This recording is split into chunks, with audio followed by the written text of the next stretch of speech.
Good morning, Mr. Chair. It's about 4 commissioners on the line now. We're still waiting for others to join. We're right at 9 a.m., so they should be joining momentarily. Okay, let's give everyone 2 minutes and then we'll get started. Okay.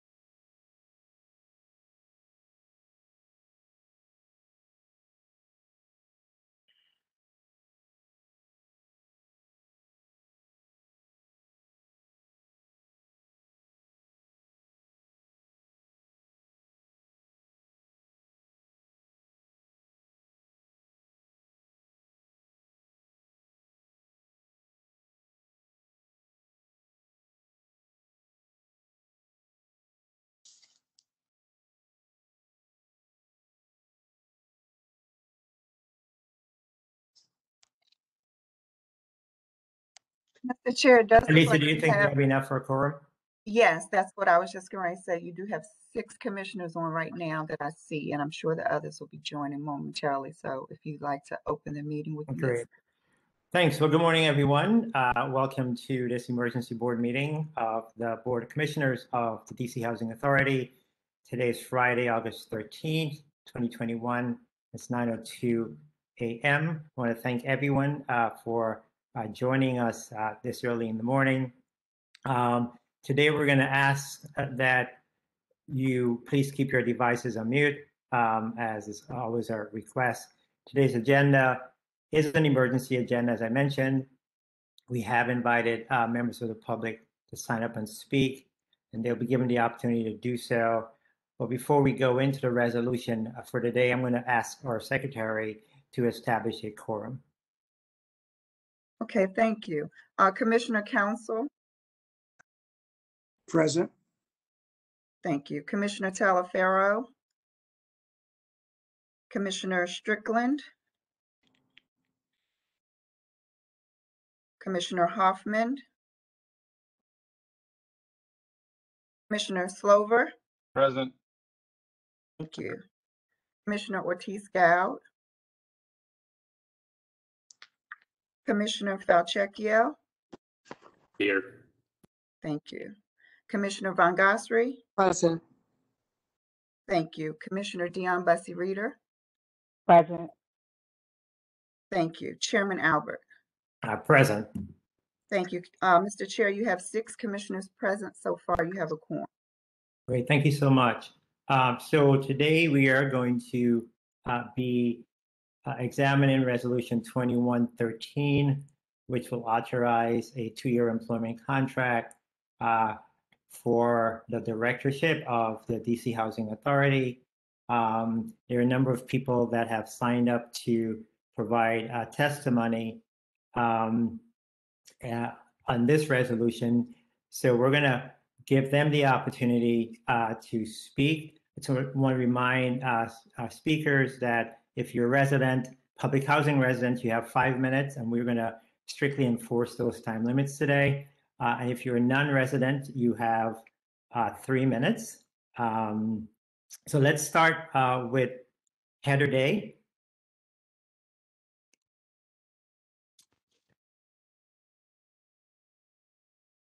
All right, let's go down the line. Rosa Burbridge. Good morning, and how is everyone? Doing well, thank you. Please Great. go ahead. All right. A lot of residents have disparity of various natures. I want you to keep that focus. We need a trailblazer, breaking through barriers, contributing, connecting, and changing the lives of those they serve. Transparency is nil without accountability, which comes from the truth and disclosure. There has been a trend of money over residents, and I am depending on our new director to place residents as the top priority. Today can become historical. DCHA having a leader of the people for the people. In order to do this, the staff has to be informative, briefing her on every aspect of the operation, and refocusing on the mission statement, which is to provide affordable housing, foster sustainability communities, and cultivate opportunities for residents to improve their lives. There is a gap of trust issues which arrived, and that happened because we lost the focus of people. Please bring the focus back to the residents. Residents over profit. Today, Madam Director, the residents need a voice. They need input and they need options.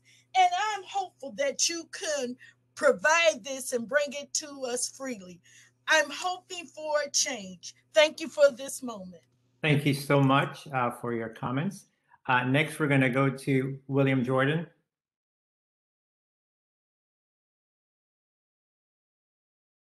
William Jordan.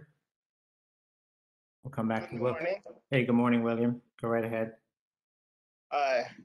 Yes, I'm here to give my comments. I'm a member of the Park Morton Equity Team, and I'm here to congratulate Director or Interim Director Donald, and to make several requests to the board in conjunction with this contract. One, there needs to be a complete reset and review of all deals. Like with the last emergency meeting, to go and make a 13, 14-year-old deal an emergency, that just doesn't make any sense.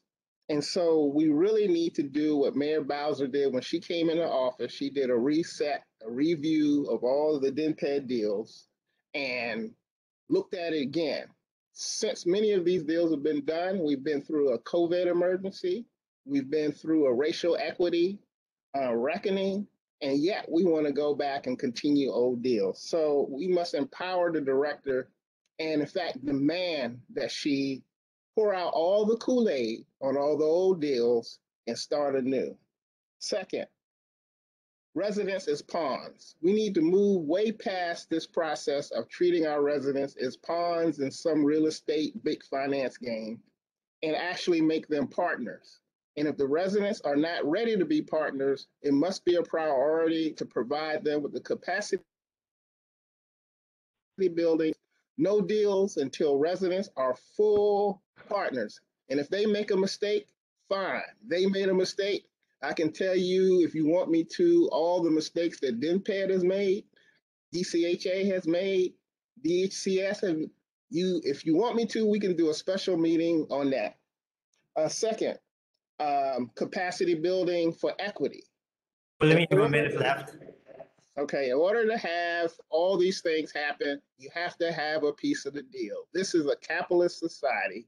To say we're going to kind of give you equity, but you don't sign anything is not any value. And then my final point is, as part of this contract or part of the resolution, I think the board needs to commission the director to create an independent ombudsman office for this agency. In fact, that must be a must moving forward. We need some independent body which residents and others can work with in order to move this thing forward, to get fresh look and be honest, right? To have a whole bunch of deals with $30 million gaps in it, and we wait for DNPED to make up his mind to throw a few crumbs at it to make the deal go through, just doesn't make sense, and that's not going to get us where we go. So I think William, your time is up, unfortunately. All right, Director Donald can do it, but the board has to do what I suggested, or it's a farce. Thank you. Thanks so much for your suggestions, William, as always. Next is Chanta Hai. Is Ms. Hai on? We're gonna come back to her. 1 second. I'm trying. My computer is running slow. 1 second. Okay. I'm coming. Oh, there we are. Sorry. Go right ahead. Technical difficulties. Pleasant day to all in attendance. I'm Ms. Shantae High, President of the Council at Park Morton. I'm here today to give you some feedback for our current interim director on today's subject matter on the table. Proverbs 14:31. Whoever oppresses a poor man insults his maker, but he who is generous to the needy honors him. Although we've been made aware of Miss Donald's governmental background, having worked there for an extensive amount of time in many departments and branches of the government, she does not have any real understanding of her policies, regulations, nor has the housing training or background a director of an elaborate housing authority like ours would need to elevate it to a higher standard. The key questions this board needs to ask itself before it casts their vote to solidify this decision is, does the interim director, Brenda Donald, meet and exceed all the qualifications this board has set forth for the new DCHA director? DCHA was supposed to hire a firm to help them identify candidates for the new ED position with top qualifications, but they have not done so yet. Why would you not follow the plan you set forth to find the best qualified person for the job, but instead move forward with the interim director? For many of us, communities faced with redevelopment, how can she assure that she is going to ensure that we, the residents, are included in what will happen and that there is a clear channel of communication? Looking at this board and how the mayor has stacked the deck in a power player's term, how can we be sure that you'll be game to come to the table to play and play fairly? And when you lose, not be a sore loser based on the continuation of the status quo and the need to carry on the systemic racism that has been, and always will oppress Black families. I cannot support anyone who supports that. I cannot and do not agree with giving the interim director a 2-year contract, especially without any prior knowledge, training, skills, or having done any previous work in the field. And in closing, I'll leave you with Psalm 72:4. May he defend the cause of the poor people, give deliverance to the children and the needy, and crush the oppressor. I am Miss High from the council at Park Morton. I bid you adieu. Au revoir. Thank you, Ms. High. Next up is Karen Settles. Is Ms. Settles on? Yes, I'm on. Go right ahead, Ms. Settles. In support of some of the significant points that many that have already spoken have said, in support of that, I look forward to working with our new director on the areas that were spoken of and more. At this point, the housing authority and the condition that it's in, and the word worry that I hear about a possible proposed receivership, I would prefer to see Ms. Donald take this position and do what's necessary to do. I care to differ about what her experience is, because I think that in some cases, and especially with this housing authority, the more inexperienced that people feel that she is, the more experienced she is. And it doesn't matter about whose point of view it is. She had a responsibility to make people whole. In our housing authority, what we have to recognize is that people are broken, not only from the pandemic, but especially from the pandemic. And that those people who are broken and matched with the epidemic of homelessness, we have to work together in concert with bringing these things back together. And it's not going to be one person. Ms. Donald will not be the only person that would have to be on this team. Of course, it would have to be inclusive of the recipients who are the residents and others who will add to this. So I am in full support of knowing about the transparency that's necessary for us to accomplish what we need to accomplish in the short run. but it's necessary for her to have full authority in order to make moves, because there's still a lot of things under the carpet that are not being revealed and that she doesn't have the full authority to do unless she has a contractual agreement. This is called business. I support Director Donald's 2-year appointment. Thank you so much, Ms. Saddles. Next up is Paulette Matthews.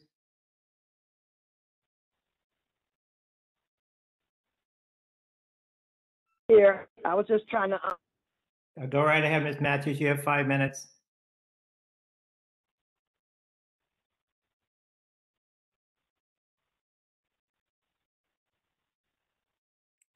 Ms. Matthews, are you connected? She can Okay. try *6 if she's on a mobile device. She's muted. Can you hear me? Yeah. We can hear you. Go right ahead. Okay, this emergency meeting. Throughout time, we've had emergencies within every housing development, and no one took the time to do that. But far wise as Ms. Donaldson, I really don't know at this point how things are going to work out. I can't say whether she'll do a good job or a bad job.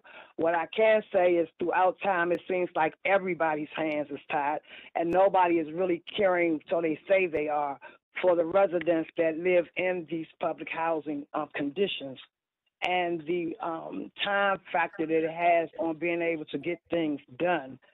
So I'm just very altogether about who's on the board, who got appointed on the board, how and why, and I constantly see the same nightmare is what I call it throughout the DC Housing Authority.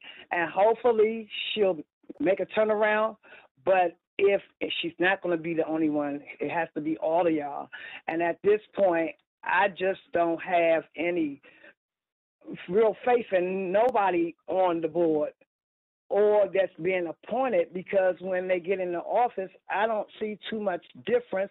I don't see anything within the staff, within the reasonable time in which you need to get things done. But even though everybody's saying we're looking out for the residents, I don't see it. So I'm concerned with the board members and also with the acting director coming in. And I have more concerns about Berry Farms. We never really talk about that, and I know this is not a Berry Farms meeting.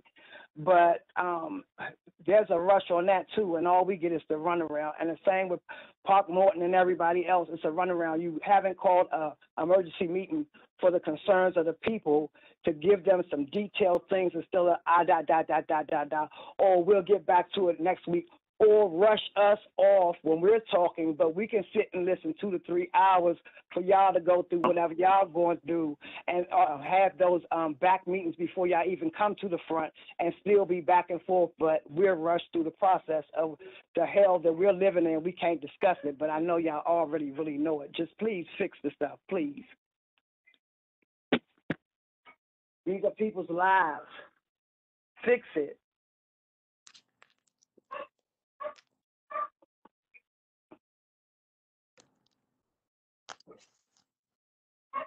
Neil, you're on mute if you're talking. Next up is Deborah Frazier. Thanks for calling me out, Lawan. All right, Ms. Frazier. Shayna Potter. Me, y'all do that all the time. Okay, go ahead, Ms. Frazier. We can hear you. Okay, so inquiring minds want to know. In May, at the May board meeting, this board made a big to-do. We're going to form a search committee. The search committee and there will be a subcommittee defining the job description for the new person, and you will hire a search firm to find the best person. Less than 60 days later, here you are offering the interim director the director's position. Questions. Has the staff weighed in on this? Do they get to weigh in on this decision? Secondly, why would you abandon the process for a search committee, and what has happened in the 2 months since she was appointed interim? Has there been something new? What has changed? How have you now decided that you want this person as opposed to somebody else? That's the question. Why this? Why now? And specifically for Ms. Donaldson, what are you going to do differently? What systems, what processes, what things that are already in place are you going to change? How will we see improvement in the function of housing authority, attendance to residents? How will you engage us, and how will you make things better for the housing authority and board? Why did you decide to offer her this position? These are questions. I will wait. Thank you so much, Ms. Frazier, and I will answer the questions after our Gave it to her the first day. after all the testimony is rendered. So thank you. Okay, so then if you're going to wait, this is the other thing. If she's going to, if this passes, which it probably will, because y'all are all yes people, we suggest for unaffiliated residents that there is a monthly non-board of commissioners meeting for residents to engage and talk to the director specifically about their issues and non-affiliated residents. And that can be a monthly meeting. We have a precedent for this because the Housing Choice Voucher team meets on a monthly basis to bring the issues available. So let's see if we can engage the residents directly so we have more than 5 minutes to talk about our issues. This can be done effectively, and let's note, you talk about engagement, you talk about having residents available. Let's note, how did you spread the word? You have emergency meeting coming up in 2 days. How do people know? How do residents know that this is happening? Let's note, only about 40% of our Ms. Frazier, we have 20,000 30 seconds households. left. Okay, only 20% of our households have access to internet, so a lot of people don't even know that this is happening. That's a failure of engagement. Let's work on that. We'll continue to agitate for you to do that. Monthly meeting with residents, and why choose her? Why now? What she's going to do different? Thank you so much, Ms. Frazier. Next up is Shana Potter. They did that in the beginning. They knew what the hell they were Shana Potter. Hello, good morning. Good morning, Ms. Potter. I'm going to ask Potters if it's now your turn, please put your devices on mute. Who did you say? Sorry. Shana Potter. I'm speaking. I'm here. Go right ahead.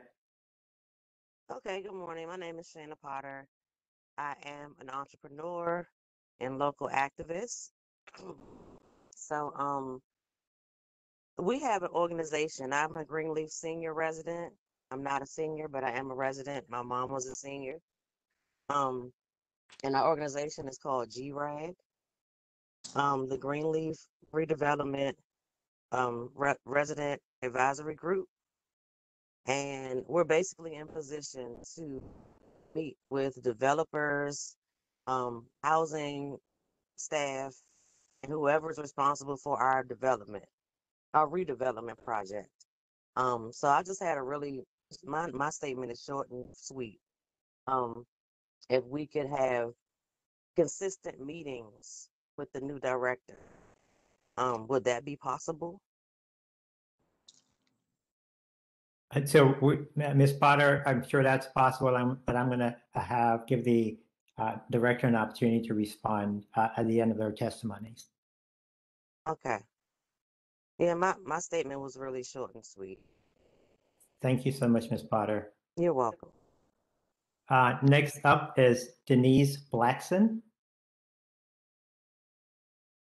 Good morning, everyone. Good morning, Ms. Blackson. My name is Denise Blackson. I am the Resident Council President of Sibley Plaza Townhouses. I'm also ANC Commissioner 6E06, and I'm also a leader who took on the role to be a spokesperson for the president of presidents. That means the presidents of all DC Housing Authority properties. 2 years ago, I took on that lead. We also had a meeting with Mr. Garrett scheduled for monthly, and some of the resident leaders show up. Mr. Garrett, prior to the pandemic, agreed to have some of the commissioners were at that meeting where the former director did agree to meet with all the presidents on a month-to-month basis prior to the pandemic happening.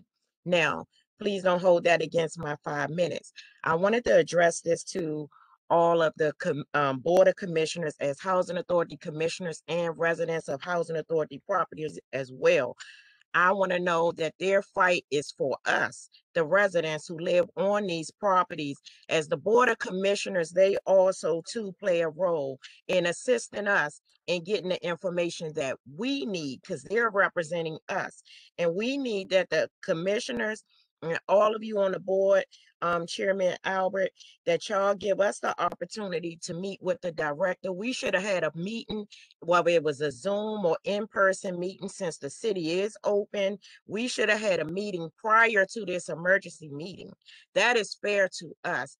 As you can see through all the leaders' expression, communication is key.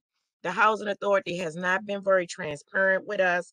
Many departments within the Housing Authority, you don't even get a response from the emails. I've sent numerous emails on my own and personally have not received feedback from when you send an email. I work DC government too. I'm a community outreach specialist. So I do know that my boss wants me to respond to an email really within 24 hours. But 24 to 48 hours, we need the interim director to know, how will you make communication better between leaders, the residents, and all the staff at DC Housing Authority? Everyone should be held to the same responsibility. Not one division can respond to an email. One division supervisor always answer email, and everyone else up to executive assistants not responding to an email. People need to be held accountable. We need to see DC Housing Authority police more. We need people more active in our community. We need navigators to navigate. We don't need names and titles on paper. We need people to respond to the people. You're here for the people. You're working for the people. You hold a job because we live here in DC public housing. Please help us out. Help us out. We live in communities where we deal with violence, we deal with rodents, we deal with trash, we under the redevelopment. You can't even get a decent answer for someone who works on a redevelopment team. How can they work with a leader and tell us they can't answer certain things, and we're the leader that the people voted in to speak on their behalf, but they can't respond to us? That's unfair. That's not right. When you call somebody and they can't give a decent answer, that means something sneaky is going on behind the table. Because if you're doing your job, you can answer on your job's behalf. You should know the answer. If you don't know that answer, I'll get back to you, Miss Blackson, and find that answer out for you. Not that people got to dance around what they're answering and how they respond to certain things. We need someone who's going to be effective. We need someone we have to have a committee together with an action plan in place to address the needs of families. We need that monthly meeting to take place from Mr. Garrett, where he left on, that he agreed to. I know this is a new interim director, but we Ms. need. Blackson, you have 30 seconds left. Okay, thank you. And again, I agree with the residents. See, we're always rushed, and it's so much frustration over the years that if we had these in-person meetings prior to finding out for someone else about this emergency meeting, but prior to finding out, we can address and express some of these issues. And these are things you would know prior to the emergency meeting. And I say this as my closing to all divisions, to all departments: make it your business to reach out to the leaders that represent the people and set dates and appointments with us so we can express these feelings. You know what I'm saying? That should happen. And I mean, from the Board of Commissioners who live on the properties just like we do, please set meetings with us. And as the president to speak on behalf of all the presidents from their input, I want you all to set a meeting with all of the presidents. Thank you. Thank you, Ms. Blackson. Next up is Peggy Disrow.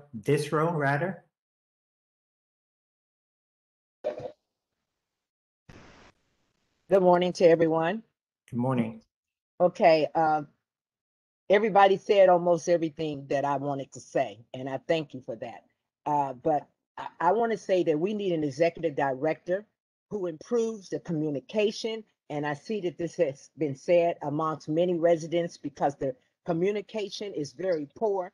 The most recent example I can give you is, for example, with the mail vote. Residents are really out of the loop as to what is most important, that is really going to affect their lives.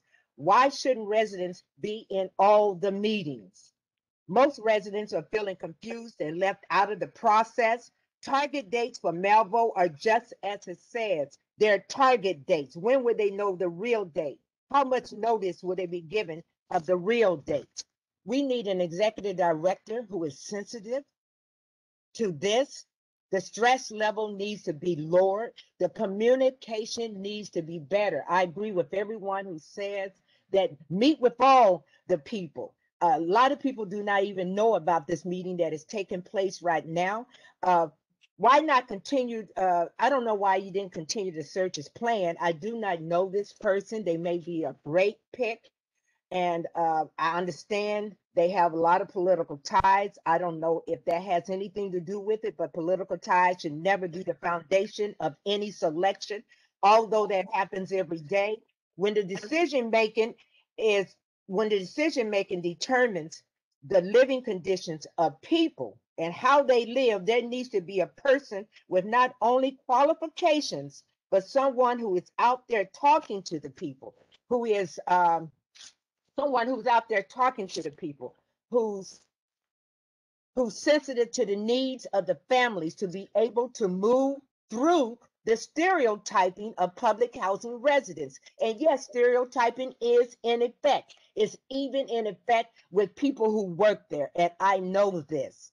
So what I want to say is, please, please, please, be mindful of the conditions of the residents. They deserve the quality of living just like anyone else. And I say there's so many people in public housing, there's diamonds in the rough.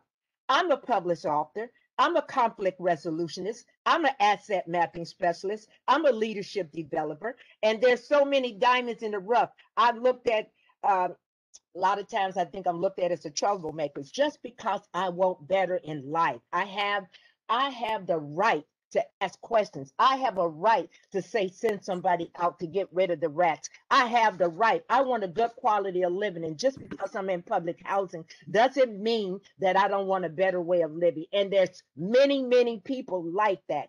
Give us the quality of life that we deserve. Do the things that you need to do to make that happen, and be mindful of how the people are feeling. The executive director needs to be out there in the community, talking to the residents, seeing what's really going on, because a lot of times the report doesn't come back as a report that the severity of what's going on. Like I remember going down to Central, you have 30 seconds. Thank you. I remember going to Berry Farms and the lady was living there and it was a hole in her ceiling and it had been like that for months.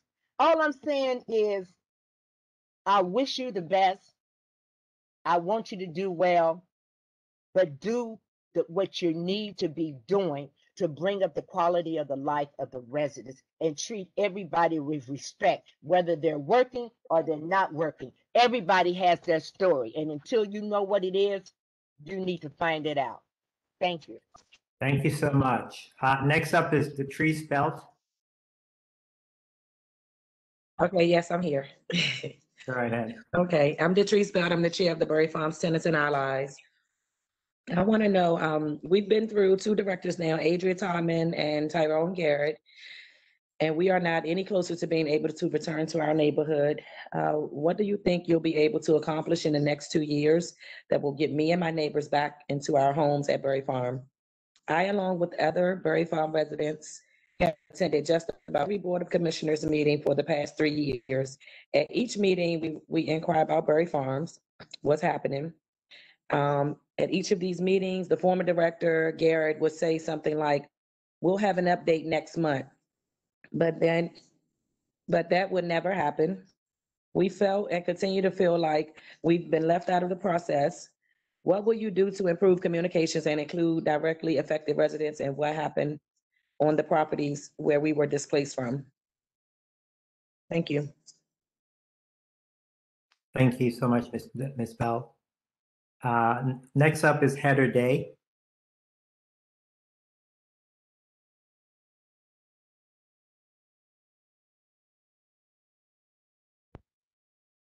Ms. Day? Okay, she'll probably get back on. So let's move to some of our non-residents. Can you hear me? Oh yeah, we can hear you. Go right ahead.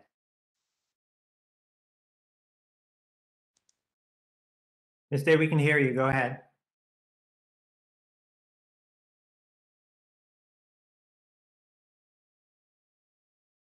Okay, she's probably having difficulty connecting. We'll get back to her. Eleanor Hart. Can you hear me? Yeah, but we're having a little difficulty. Go right ahead. See if we can hear you. Okay, can you hear me now? Yeah, go ahead.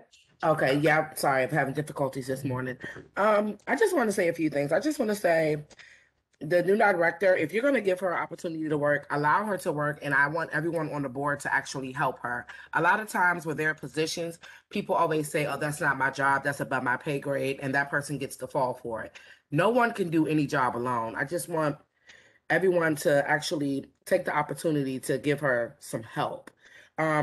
As far as her background, she has a background in health and human services and child and family services. I believe because she has that background, that's already a great start. I mean, the leadership starts at the top. And if the person at the top doesn't care about residents and others, everyone under the umbrella is not going to care as well. A lot of the times, the children that she's dealt with in some of these situations came from homes of residents of our like us, people who are dealing with the stress of public housing and dealing with, you know, not getting help and figuring out what's going on with our house. That's stress that wears down on the children. So maybe she'll have an opportunity to get to the root of the problem, which is the parents like ourselves, the residents who are dealing with some of these issues. I feel like if she was able to manage child and family services and she was good at managing children, DCHA is a playground. Let her get some order. I'm done. Thank you so much for that testimony. We'll move next to our non-residents. Non-residents, we like you just as much as we like our residents. We're only going to give you 3 minutes. So let's start off with Eleanor Hart. Good morning, Chairman Albert and commissioners. Can you hear me? Yeah, we can hear you. Go ahead. Okay. My name is Eleanor Hart, and I chair DC for Democracy's Affordable Housing Group. DC for Democracy is an all-volunteer grassroots organization with over 700 members. DC for Democracy, also known as DC for D, welcomed the board's decision to replace Tyrone Garrett. This is a critical time for public housing in DC, and effective leadership is so very important. We feel strongly that the Board of Commissioners should conduct a thorough, inclusive, and transparent process in selecting DHA's new executive director. We believe this process should involve both residents and advocates. Excuse me, I'm sorry, but I have my speakers all the way up and I can't hear her.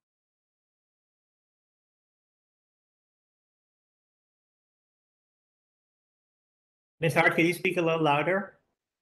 Yeah, I would ask her to start over. She has not been heard.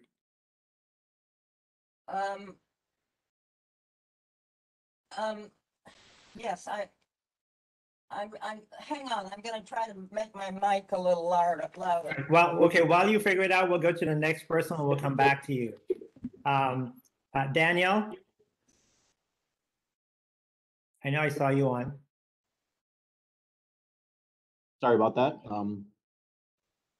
Good morning, commissioners. My name is Daniel Del Piero, and I work with Empower DC.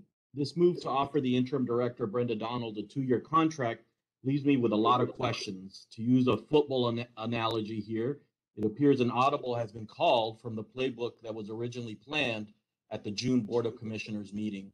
Chairman Albert, you said the board has put together a search committee. The search committee met today to outline a process for selecting the new executive director. which we are beginning in earnest, which will involve hiring a search firm to go scour the nation to find the best candidates that we can interview. A subcommittee of ours is also working on the best position description that we can share with the search firm. And we will continue to be meeting on a regular basis until we find a director. And also we have a really good and so we have really a really good management leadership at DCHA for the most part, and so we shouldn't miss a beat.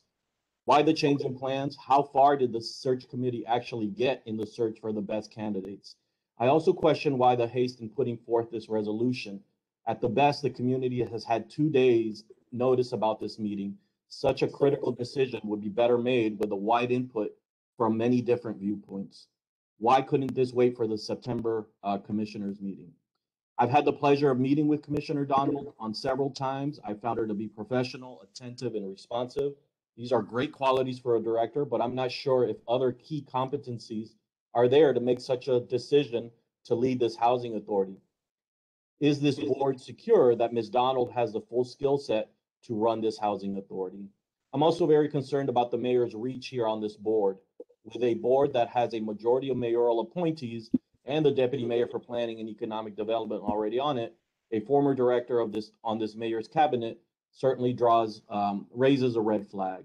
Lastly, I want to underscore when the residents who have testified have said, we've worked with many of them and other residents from around the city to think through the qualities that we need to see in an executive director, which I'll summarize here. Someone who is willing to meet with resident leaders on a monthly basis to discuss pertinent housing issues, someone who has the skill and track record of turning around a troubled housing authority and improving the quality of life of its residents. The past director did little to close the trust gap that exists between public housing residents and DCHA. We need someone who puts mission and residents first before political or personal gain. Strong interpersonal skills are key, as many felt the former director to be abrasive and hard to connect with. I really hope can you wrap it up? Find the best candidate. You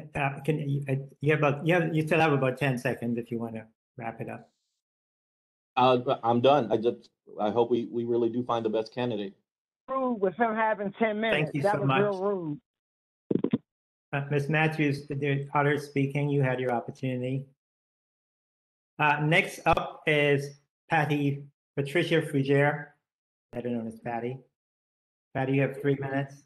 Thank you. Good morning, Chairman and members of the Commission, Director Donald, residents, and colleagues. I came to you today to urge the board's disapproval of the resolution.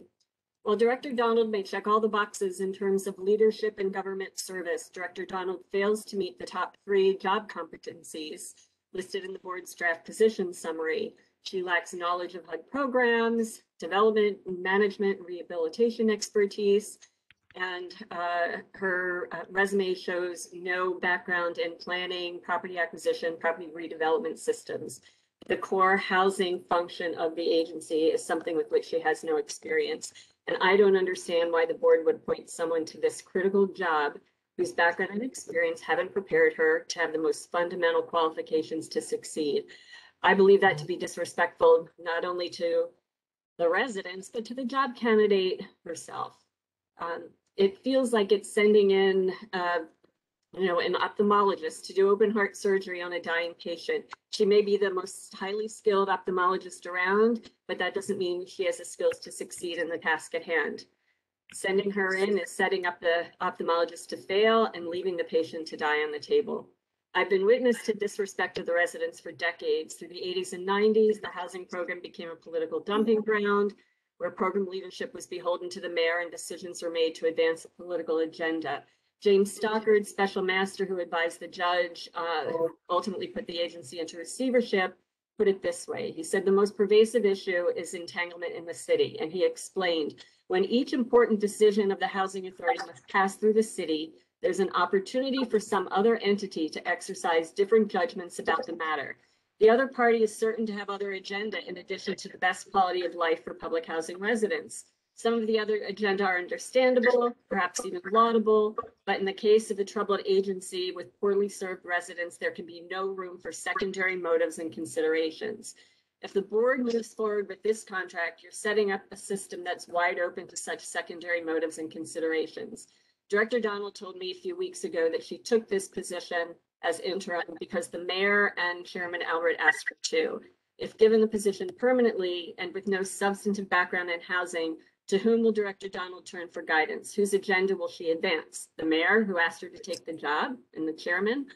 Having no expertise of her own to pose thoughtful, probing questions about development recommendations, is Director Donald's check on the recommendations the very source of the recommendations themselves? DCHA, after the federal government's the largest landowner in DC, and its resources are extremely attractive to an administration that's aggressively promoted high-end development, especially now that vacant, unaccounted for land is virtually non-existent. If passed as prologue, it's no stretch to assume that the Bowser administration will promote decisions and guide Director Donald to make deals that primarily benefit the developers that the administration has been so keen to support. Giving the mayor's office a direct line to DCHA decision-making and shielding major contracting decisions from public scrutiny, which was an attempt that thankfully failed before the council. It was a recipe for disaster 30 years ago that landed the agency in receivership, and it's a recipe for disaster now, and it may ultimately have similar consequences.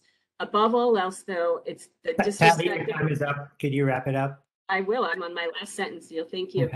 The most important thing to me, though, is the disrespect of the residents. And I just implore you, don't let this agency die on the table. The residents deserve and over the years have earned so much more. Thank you. Thank you so much. Next is Lori Leibowitz.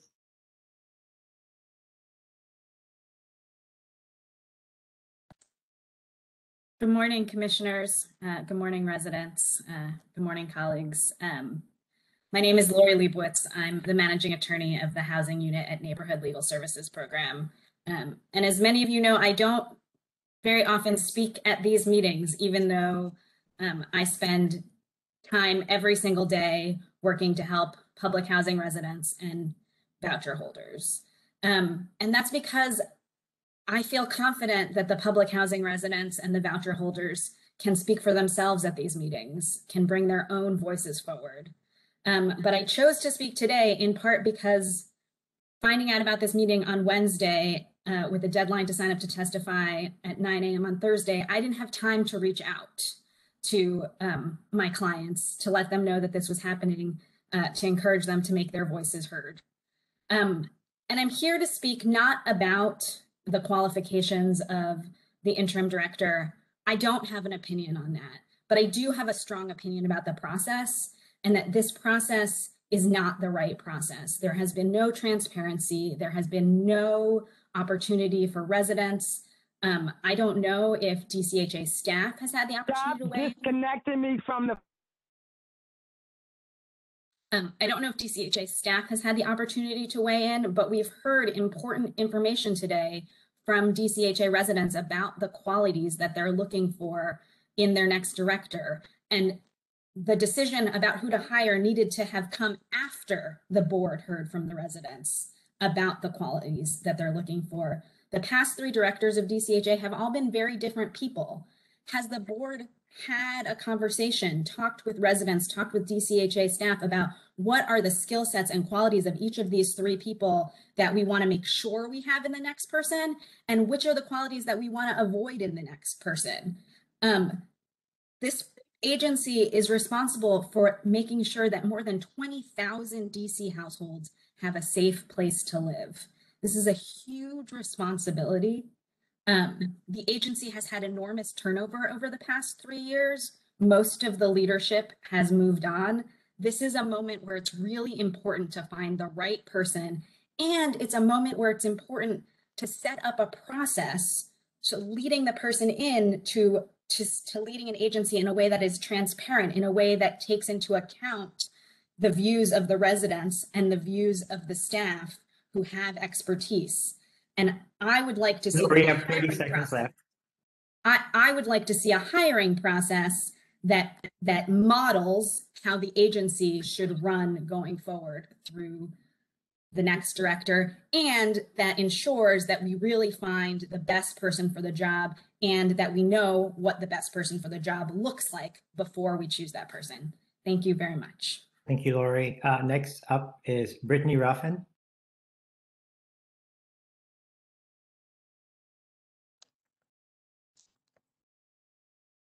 Brittany, you're on.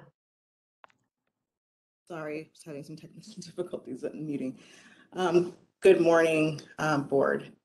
We were quite surprised to hear that an emergency meeting was scheduled with such short notice to extend a contract to the interim director of 2 months. And the hurried nature of this attempt and the rush around this is quite puzzling. There's a monthly meeting scheduled on the second week of every month. So we're confused about what the justification for this needing to be an emergency meeting was. An emergency meeting was scheduled for a matter of this magnitude without any attempt to proactively notify people that it was being scheduled, and with a shortened window of opportunity for the public to be able to share thoughts and concerns. And it's hard not to interpret this as an intentional attempt to pass this resolution without true public transparency so that it's met with the least resistance. More substantively, Interim Director Donald is already interim ED, so she currently occupies the role of the head of DCHA, and there's nothing that precludes her from continuing to exercise her role, her authority in this role until a permanent executive director is selected, as was intended when she was placed in this role. So what is even the purpose of this resolution except to bypass standard processes in order to extend the stay of someone that's preferred by the mayor and serving at her request? The Board of Commissioners designated members for a search committee to seek firms to find the best and most qualified candidates for the job of the next ED. And that process has barely started. The interim ED came in with the intention of simply being interim until a qualified candidate with a background in housing could be selected. With no background in housing and 2 months on the job, what job performance criteria is being used to justify an extension of a 2-year contract at this time and bypass the search for candidates that are available right now, or kick the can down the road 2 more years? DCHA residents and community members hoping to have access, DCHA residents and community members who are hoping to have access to DCHA services in the future to serve better than for the process to be bypassed in this manner. To make moves in this manner calls into question the seriousness of purpose of this Board of Commissioners. For a couple years now, advocates and tenants have been stressing the need for DCHA to stand firm on its mission, prioritizing the need for access to housing for DC's lowest income residents. DCA has to assert its own interest and mission as supreme, which is in doing that, being the largest landowner in DC, also the largest source of DC's large family and accessible units. Public housing is the only true deeply affordable housing in the city, and the only housing that remains solely for the demographic that can't live in DC otherwise. We've consistently seen a tendency to focus on redevelopment that doesn't prioritize those living at 0 to 30% AMI. And that's despite the fact we have 30 seconds left. And that's despite the fact that the overwhelming majority, 95% of DCHA residents are in the 0 to 30% range. Fundamentally, we hope that the search committee's review of candidates, the Board of Commissioners would undertake a process to find candidates expeditiously that understand and uphold the mission of DCHA to put its residents first, prioritizing the existence as an agency and that it's meant to serve those residents. The Board of Commissioners should absolutely not support this resolution and allow the search process for the best candidate to go forward. Allow qualified and experienced candidates to apply and be considered. Approving this resolution would not only be political, but it's lazy. It indicates that the Board of Commissioners lacks respect or lack of respect for DCHA residents that rely on this agency, but for your own positions as commissioners with the highest duty to this agency. The Board of Commissioners has to reverse the lack of professionalism and drama that has most recently plagued this agency, and that has to start with the operations of this board and the processes. You all are tasked to do not just what's easiest or best for the mayor or DMPED, but what's actually best for the residents of this agency. And we ask that the Board of Commissioners respect the residents and the significance of your duty to them and follow your own established process to find the most qualified and experienced candidate as soon as possible, not 2 years from now. Please don't approve this resolution. Thank you. Thank you, Brittany. Next up is Amanda Kerber.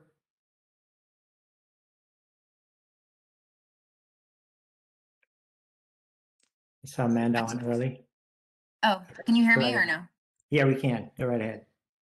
Thank you, commissioners, for the opportunity to testify today. My name is Amanda Korber. I'm a supervising attorney at the Legal Aid Society of the District of Columbia. I feel compelled to start by noting a problem that has plagued this board for years. This meeting today on an incredibly important resolution was called with only 48 hours notice to the public. This has happened time and time again over the years. The public, advocates, and most importantly, DCHA residents have had transparency concerns about DCHA for many years. And this type of action by the board, acting without giving the public and DCHA residents meaningful opportunity and time to participate, is part of that problem. All resolutions, but particularly critical resolutions like this, resolutions like redevelopment, they need to be published with enough time for meaningful public comment and input. I'm going to turn now to talking about my hopes for where this agency will go and the challenges that I think this board, and the next executive director face, because there are many. There has been so much attention. So these last few years, DCHA has lost its way. There has been so much attention on attempting big mixed income redevelopments and not enough focus on DCHA's core mission to provide safe, stable, and healthy housing to district families making at or below 0 to 30% area median income. Public housing units have sat vacant while the wait list for affordable housing sits at nearly 40,000 people. Conditions haven't improved. Redevelopment projects have stalled, and the agency has entered into deals that don't center the people it serves, including deals like the one this agency and this board approved for its own headquarters. That deal gave away incredibly valuable land for not a single hard site-based unit of deeply affordable housing in a neighborhood in DC that you all should be prioritizing for the residents you serve. This has to stop. And I hope that under the next executive director, and I hope that the board will find an executive director that will change DCHA's course and get back to basics. How can you preserve 0 to 30% AMI housing? How can you build more 0 to 30% AMI housing? How can you best serve voucher participants and ensure that they are living in safe and healthy conditions? That is your mission. Thank you.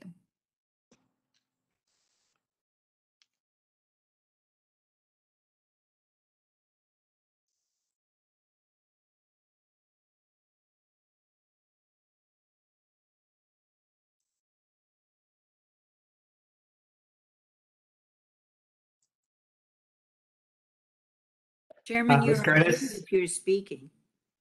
Lydia Curtis? Yes, good morning. Good morning. Go right ahead. I'm present this morning regarding the resolution to offer Interim Director Brenda Donald a 2-year contract as Director of DCHA. Initially, when I heard that Ms. Donald was assigned as interim until December 31st, 2021, I thought it was a good idea. She could help stabilize the agency and bring transparency to DCHA. She could help rebuild the trust between the administration and the board, and between the agency and its residents. As a private citizen of the District of Columbia for over 40 years, a homeowner and a taxpayer, I think it is wrong to put forth a resolution to offer Ms. Donald a 2-year contract at this time. Neither the public nor the board has had time or opportunity to properly weigh in on Ms. Donald's experience in housing. The Board of Commissioners has not had an opportunity to interview Ms. Donald. The board is already unbalanced, in my opinion, with too many mayoral appointees. Ms. Donald, being assigned from the mayor's cabinet from another agency, will make the board more unbalanced. It is very important to me that DCHA remain an independent agency. It is already struggling to function independently. Someone from the mayor's office should not be hired as director for 2 years. I strongly urge the Board of Commissioners to proceed with the search process for a new director.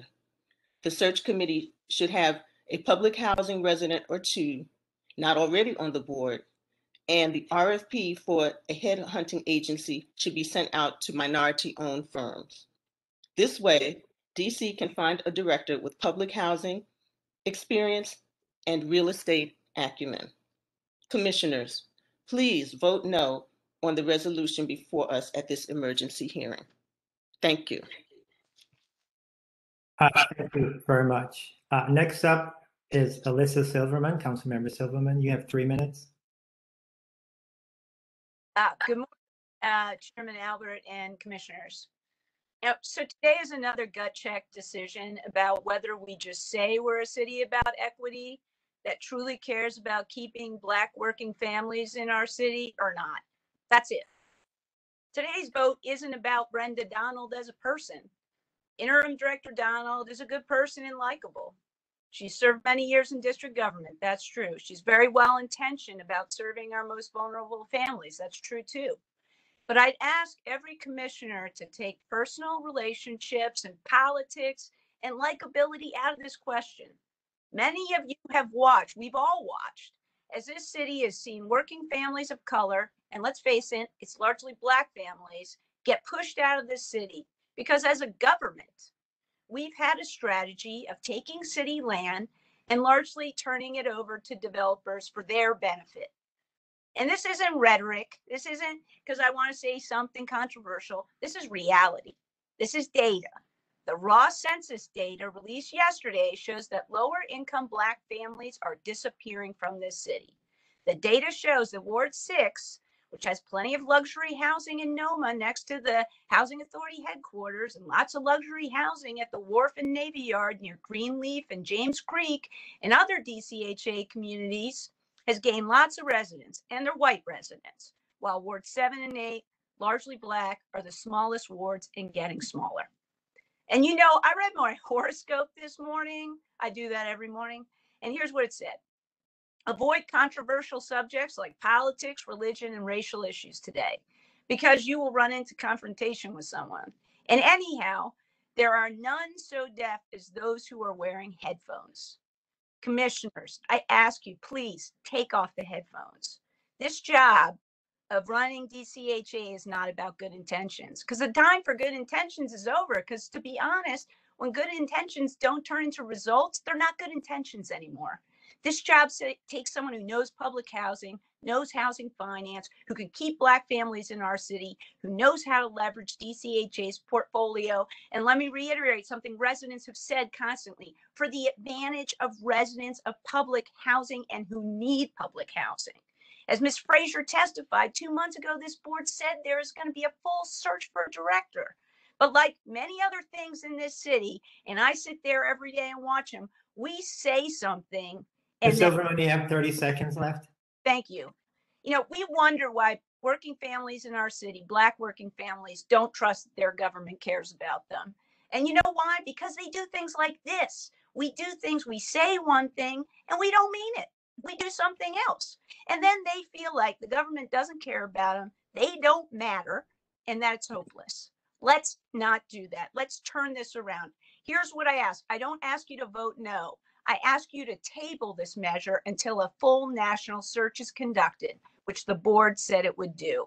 Let's start turning our words into reality and rebuilding trust with our residents, our public housing residents. Please do a national search. Thank you. Thank you, Ms. Silverman. Next on our list is Councilmember Anita Bonds.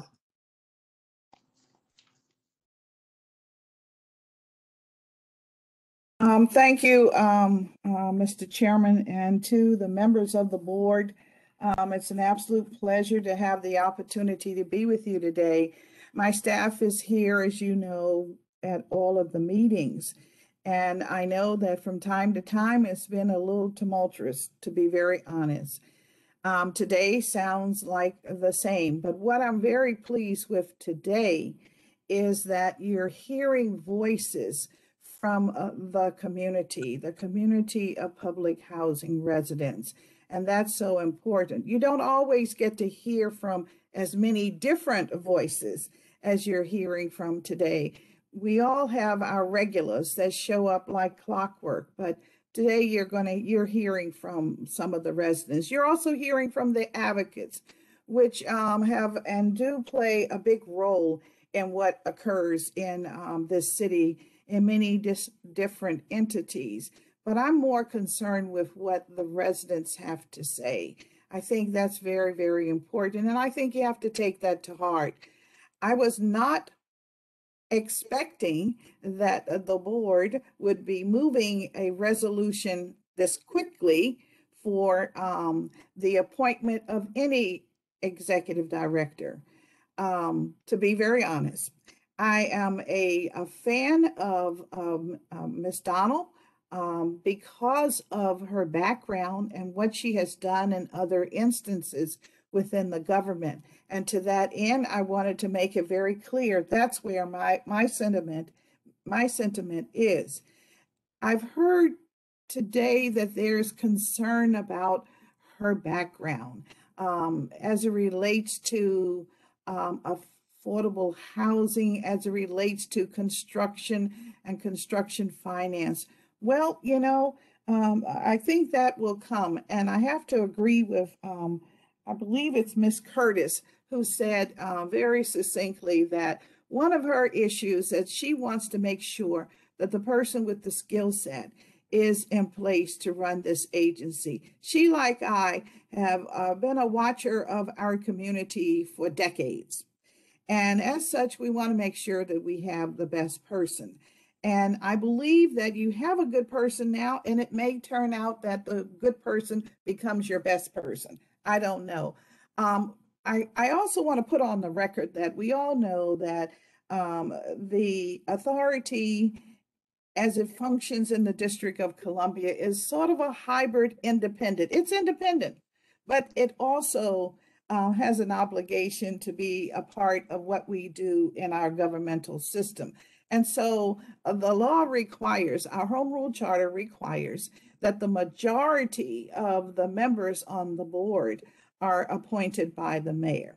And so that's something that is in the law that we all say we subscribe to. So I just want to make that very clear to anyone who's thinking that, you know, the government is doing undue pressure on this process. And so I just wanted to speak to that. Also, I want to speak to something that my colleagues like to talk about all the time. They're concerned about— Councilmember Bonds, you have 30 seconds left. All right. They're concerned about the Black community and the low-income community. Well, you know, we all are concerned about that. And I think every day we put forth efforts to make a change so that those who have been here long-term in particular, which tends to be the Black community, continues to have the opportunity to be in this community. That's what I try to do every day in the Housing Committee, and we'll continue to do that. Thank you. Thank you very much, Councilmember Anita Bonds. So next, we're going to turn to our Board of Commissioners. Before we take action on the resolution, I want to give every commissioner an opportunity to— If I might, Mr. Chairman, Ms. Hart was not permitted to try to present her testimony. Okay, thanks for the reminder. Ms. Hart, is your microphone working now? How is it working better? Yeah, I can hear you. Go right ahead. You have 3 minutes. I am the chair of DC for Democracy's Affordable Housing Working Group. DC for Democracy is an all-volunteer grassroots organization with over 700 members. DC for Democracy welcomed the board's decision to replace Tyrone Garrett. This is a critical time for public housing in DC, and good leadership for public housing is so very important.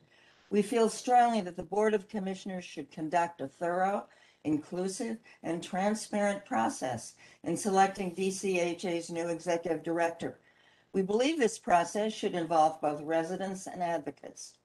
We urge the Board of Commissioners to oppose the resolution authorizing a 2-year employment contract to DCHA's interim director. The resolution fails to say why Brenda Donald is qualified to lead DCHA and what her vision for the future of public housing is. This is a pivotal time for public housing in our city. The right person at the helm of DCHA can make a huge difference. Please oppose the resolution and put the time and effort in to select the leader DC needs for public housing. Thank you for allowing me to testify.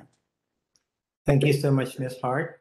Excuse me, Commissioner. I just wanted to apologize to Ms. Hart again for cutting her off. I could not hear her, and it would not have been fair to her or anybody else who couldn't hear her. No, so we were able to get her in, so thanks so much. All right, so let's turn our attention to our commissioners. Commissioners, we'll provide you the same courtesy if you would like to opine on this resolution. We're going to do one round. Each of you will have 3 minutes. So let's start with Commissioner Hoffman.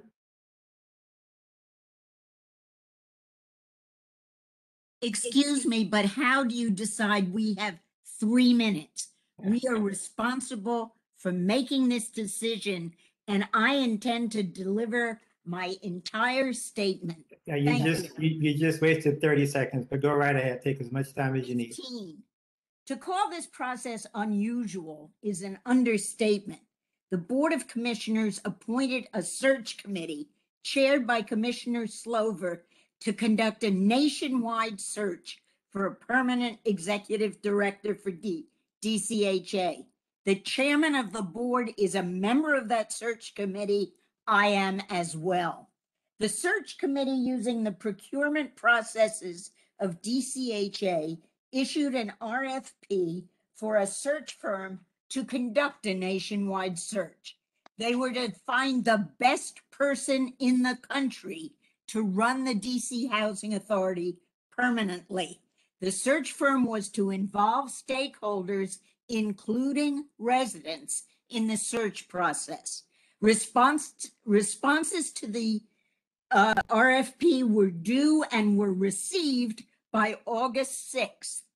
On August 10th, 3 days ago, the search committee met with our staff support, Lori Bonds, to consider the submissions on a preliminary basis. The meeting occurred, but instead of considering the search firm proposal, one commissioner advised that the interim executive director had told him she wished to stay for an additional 2 years. She apparently told the same thing to other select members of the board, including the chairman. She did not tell me that. To date, the interim executive director has not advised the entire board that she wishes to stay for 2 years. She has not submitted an application for the position, has not submitted her resume to the board or to the search committee, has not submitted to the board her vision for the agency, her qualifications for the position, and her plans for the next 2 years. Nobody has performed the tasks that were to be performed by the search firm. Nobody has reached out to stakeholders for their views. The search committee has prepared a tentative position description, and the interim executive director does not fit that position description. The board is taking the word of the interim executive director that she can handle the job. In fact, the interim executive director has acknowledged publicly that she has no experience with real estate, which is the business of DCHA, and no experience with public housing, two of the minimum requirements for the position. At the time she was hired as interim executive director, the chairman of the board, who exclusively controlled the hiring process, advised the board that the interim executive director would not be a candidate for the position on other than an interim basis. The chairman, on his own authority, disqualified an internal candidate, claiming that she was interested in applying for the position on a permanent basis and therefore was ineligible. By extending the interim executive director's tenure to 2 years, the board is delaying and hindering the selection of a permanent executive director. The search committee is effectively terminated. The RFP will presumably be withdrawn.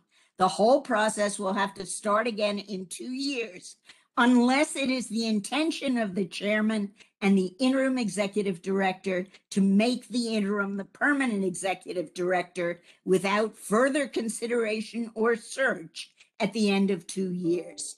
The board is also hindering the major changes in the executive leadership of DCHA that are clearly required. No highly qualified candidate for a high-level position in the authority will leave his or her employment elsewhere to accept appointment from a person whose tenure is limited to 2 years. The interim executive director cannot offer longer tenure unless it is the intention, as noted above, to make the interim permanent at the end of 2 years. The employment agreement between the authority and the interim executive director extends until a permanent executive director is selected, not to extend beyond December 31, 2001, unless extended by the board. If the search committee finds it will not be able to select a new executive director by December 31, the board can offer to extend the interim executive director's term on a month-to-month basis with 30 days notice of termination. The search committee must resume its work to retain a search firm to conduct a nationwide search. If the interim executive director wishes to be considered for the permanent position, she may apply through the same process applicable to any other candidate. Does that conclude your remarks? That Ann? concludes my remarks. Thank you so much. Next in line, I'm just going by what I see. Bill Slover. I appreciate the opportunity. I'm going to also probably spend more than 3 minutes. So No, go right ahead. a lot of what I'm going to say was just said by Commissioner Hoffman, but I think it bears repeating. And I've actually written down my testimony so I don't miss anything.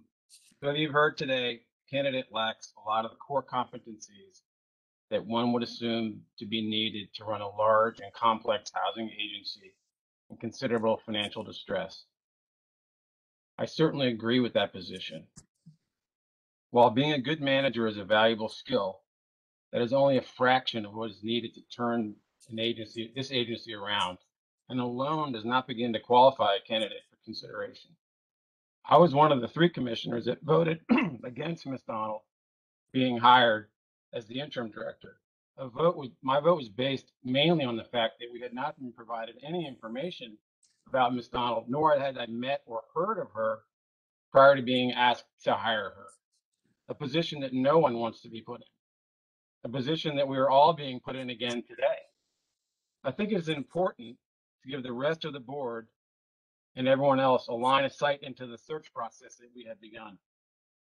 Ms. Donald continued to say she had zero intention to seek the job long term. The board formed a 5-person search committee that I served as the chair of. An RFP to solicit a search firm was put out. We had received responses back to review, and we were about to make the final. We were about to start the review for the final selection of the firm to be engaged. The process was moving quickly.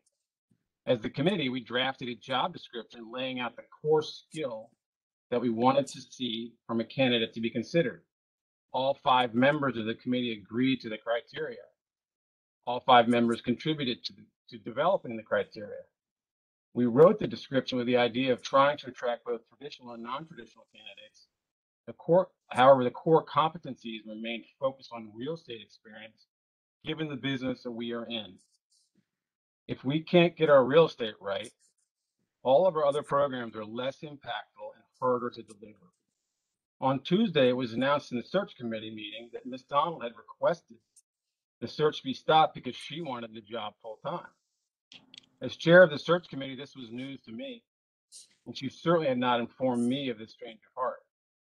Nobody, including the candidate, is arguing that she doesn't have the skill set listed in the job description that we have developed. So it seems hard to understand how we could consider hiring her, why we would stop the search to find the candidate that with the skills that we all agreed were necessary to run this agency at this time. Is that the responsible thing to do? But 3 of the 5 members of the committee wanted to do just that. So here we are, just like that. Another huge concern is that the hiring process we laid out, as any normal hiring process would, call for submission of applications, vetting, interviewing, screening of the candidates. Additionally, it called for engagement of our residents, stakeholders, advocates, and the general public in the hiring process. Advisory groups would be formed. Candidates would share their vision and ideas of the agency. It called for a fair and transparent process that would yield a candidate that everyone would feel invested in, a candidate that would have risen above the rest in an open and honest process. it would have hopefully allowed the candidate the opportunity to get started with the benefit of the doubt in their favor and not against them. This is not that. This process will result in the complete opposite. This process allows for none of that. This is yet another bait and switch at the expense of employees and our residents. As board members, we have an obligation to do our due diligence before agreeing to hire someone for this critical role at this critical time. This is the most important function of this board. We didn't even interview her, not once. We are in crisis.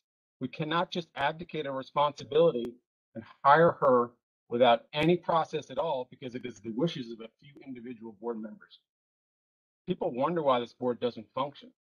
Do we really need to ask that question? By even considering this action, we are failing in our obligation to the people we serve. I am sure that others will suggest the opposite, that to not approve this would be a failure. I just don't know how one could possibly justify that position, given what has transpired to this point and the facts that have been presented today. We had a plan that once again we are ignoring and skipping over, and we wonder why this agency is in distress. This has to stop. We need to create a structure for a solid foundation to build on. Quick fixes rarely work. On top of all this, in her very short term as acting director, it appears that Ms. Donald attempted to strip away and water down our main authority to perform oversight. Without consulting the full board, certainly without getting approval from the board, she lobbied the city council to raise the contracting amount that triggered board approval from $250,000 to $500,000, suggesting that it was needed because the board was the main cause for contracting delays. This is actually something I'd love to learn more about. I realize that Ms. Donald's never worked for a board, but my guess is that in a normal organization, interim directors that try to undermine the authority of the board that hires and fires them tend to not get hired. However, I suppose today we may finally lay to rest any idea that DCHA functions anything remotely close to a normal organization. Given all that, I cannot support the hiring of Ms. Donald. If she wants the job, she should apply. Thank you. Thank you, Bill. John, Deputy Mayor Falcichio. John is fine. Thank you, Chairman. So I just was kind of listening to all that was said before me. And what I was struck by was that if someone had something to say directly about Director Donald and her performance in this time, that they were actually positive about what they said about her performance.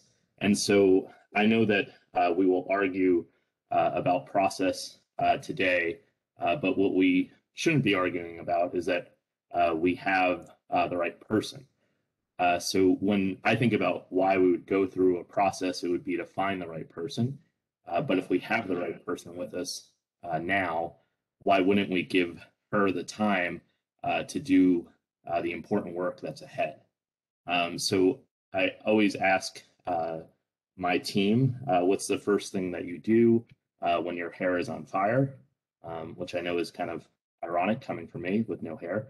But the first thing that you do is you act like your hair is on fire. You work with a sense of urgency to get the job done and do it for the people who need us the most. So what Director Donald has done in her time with us now is exactly that. She's operated with a sense of urgency. She's engaged stakeholders, and she set a tone that we as a board should embrace for the next 2 years. The term of 2 years is something that we have had with other directors, and so we should put that in place. Many of you may not know this. My mom grew up in public housing. I grew up around the block from where my mom lived in public housing.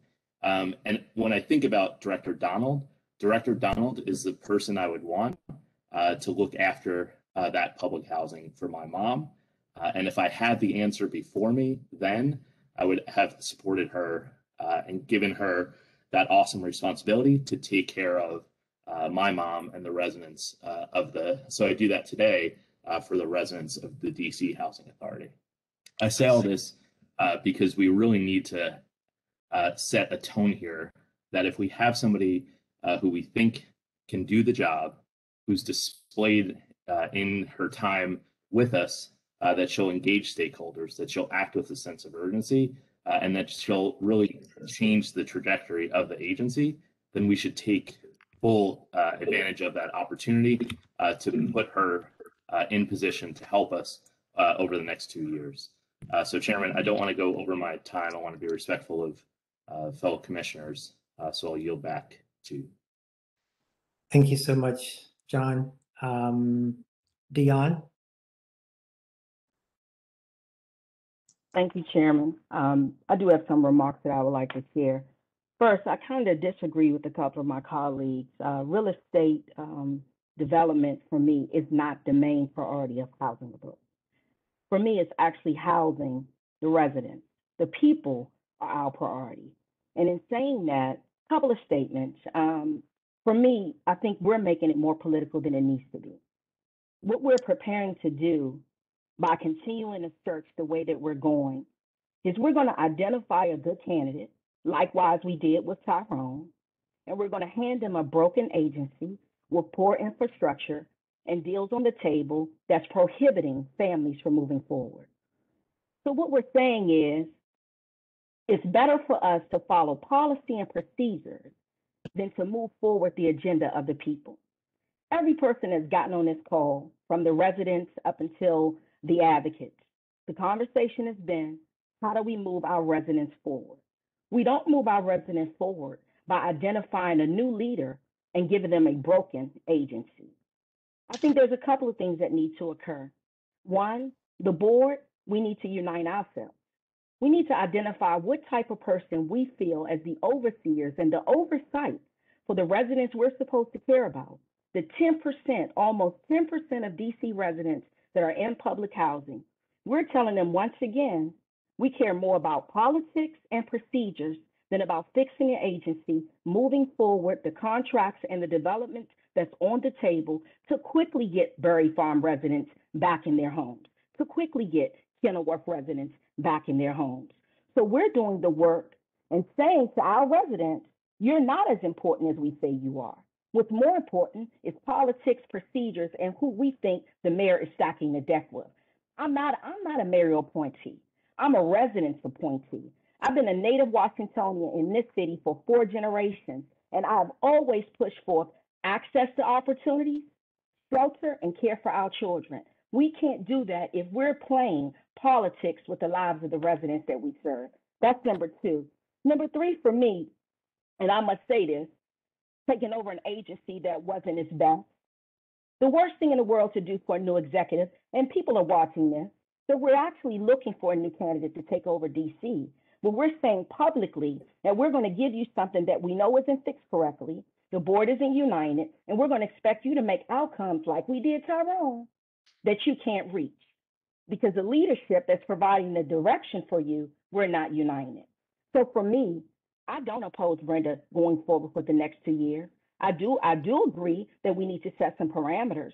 We need to set the scope of work. We need to prepare her and give her the tools that's necessary to fix the infrastructure of this organization so that we can identify the best candidate with the housing experience that you all are saying is so much important, real estate experience, which I think is not as important, but people experience that's going to move the agenda of the people forward and not all of us with our own personal agendas. So that's it for me, Chairman. Thank you very much. Thank you, Dion. Next, Aquarius. First of all, I'm going to tell you right now, I am going to say what I have to say, and I'm not going to be cut off by anyone. Just go right ahead. I am the lamb on this board. And the lamb comes from the book of Matthew. I am the decrees. I have been the lamb on this board for 14 years and several months. I work with Patty. Patty knows that I'm a product of the Antioch School of Law, Urban Law Institute, under the leadership, guidance, and advice of Edgar Kahn. I've been trained personally by Gene Kahn, DC Students in Court. I am the only commissioner on this board with a degree from the University of the District of Columbia in Urban Studies, Social Planning, and my instructor and my mentor was Dr. Howard Quorum, Dr.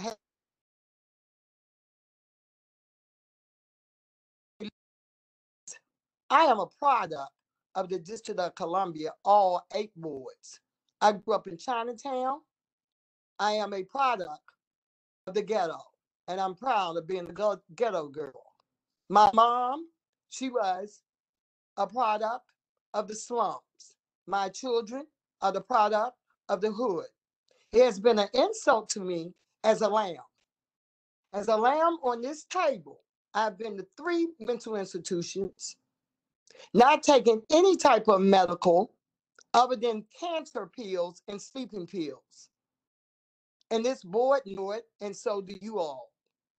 I have been the lamb on this board. The lamb on this board have asked each and every one of you, the Citywide Advisory Board, I asked them to read the resolutions to see how I vote. When I came on this board, you never even saw how a commissioner votes. It's an insult to me when my constituents can tell me that I have not served you. It was an insult to me when Can I Live came into the District of Columbia with a $1 million grant. It was an insult to me as a lamb.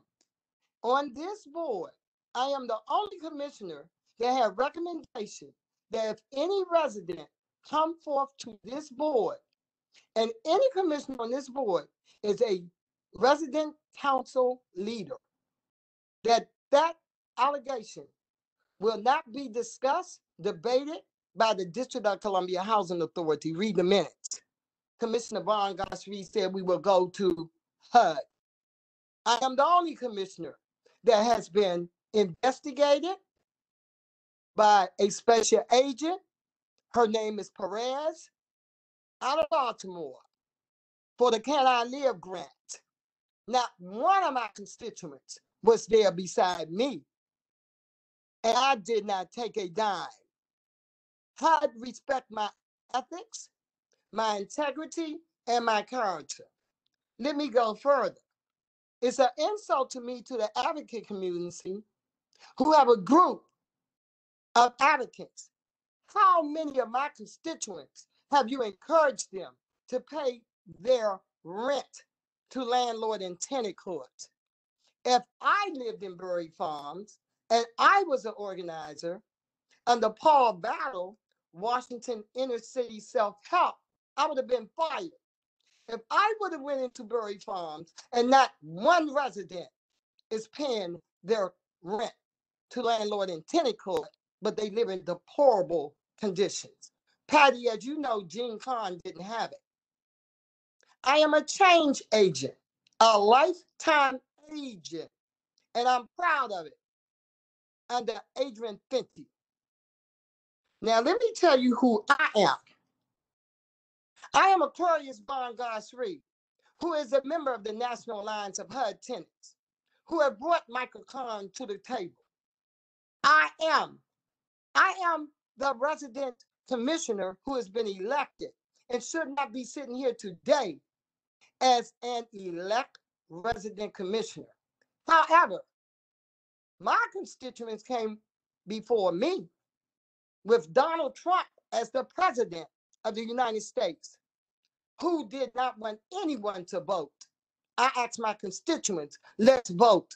We can stand in line for USDA food. We can stand in line for food, but we could not stand in line to vote. That's why I'm here today, because I would have been replaced and another commissioner would have been in place. Because after serving you for all this long, it is time for a new face. My face was Francine St. Jean Clark. We didn't meet friendly. Neil would tell you I insulted her by using profanity after 5.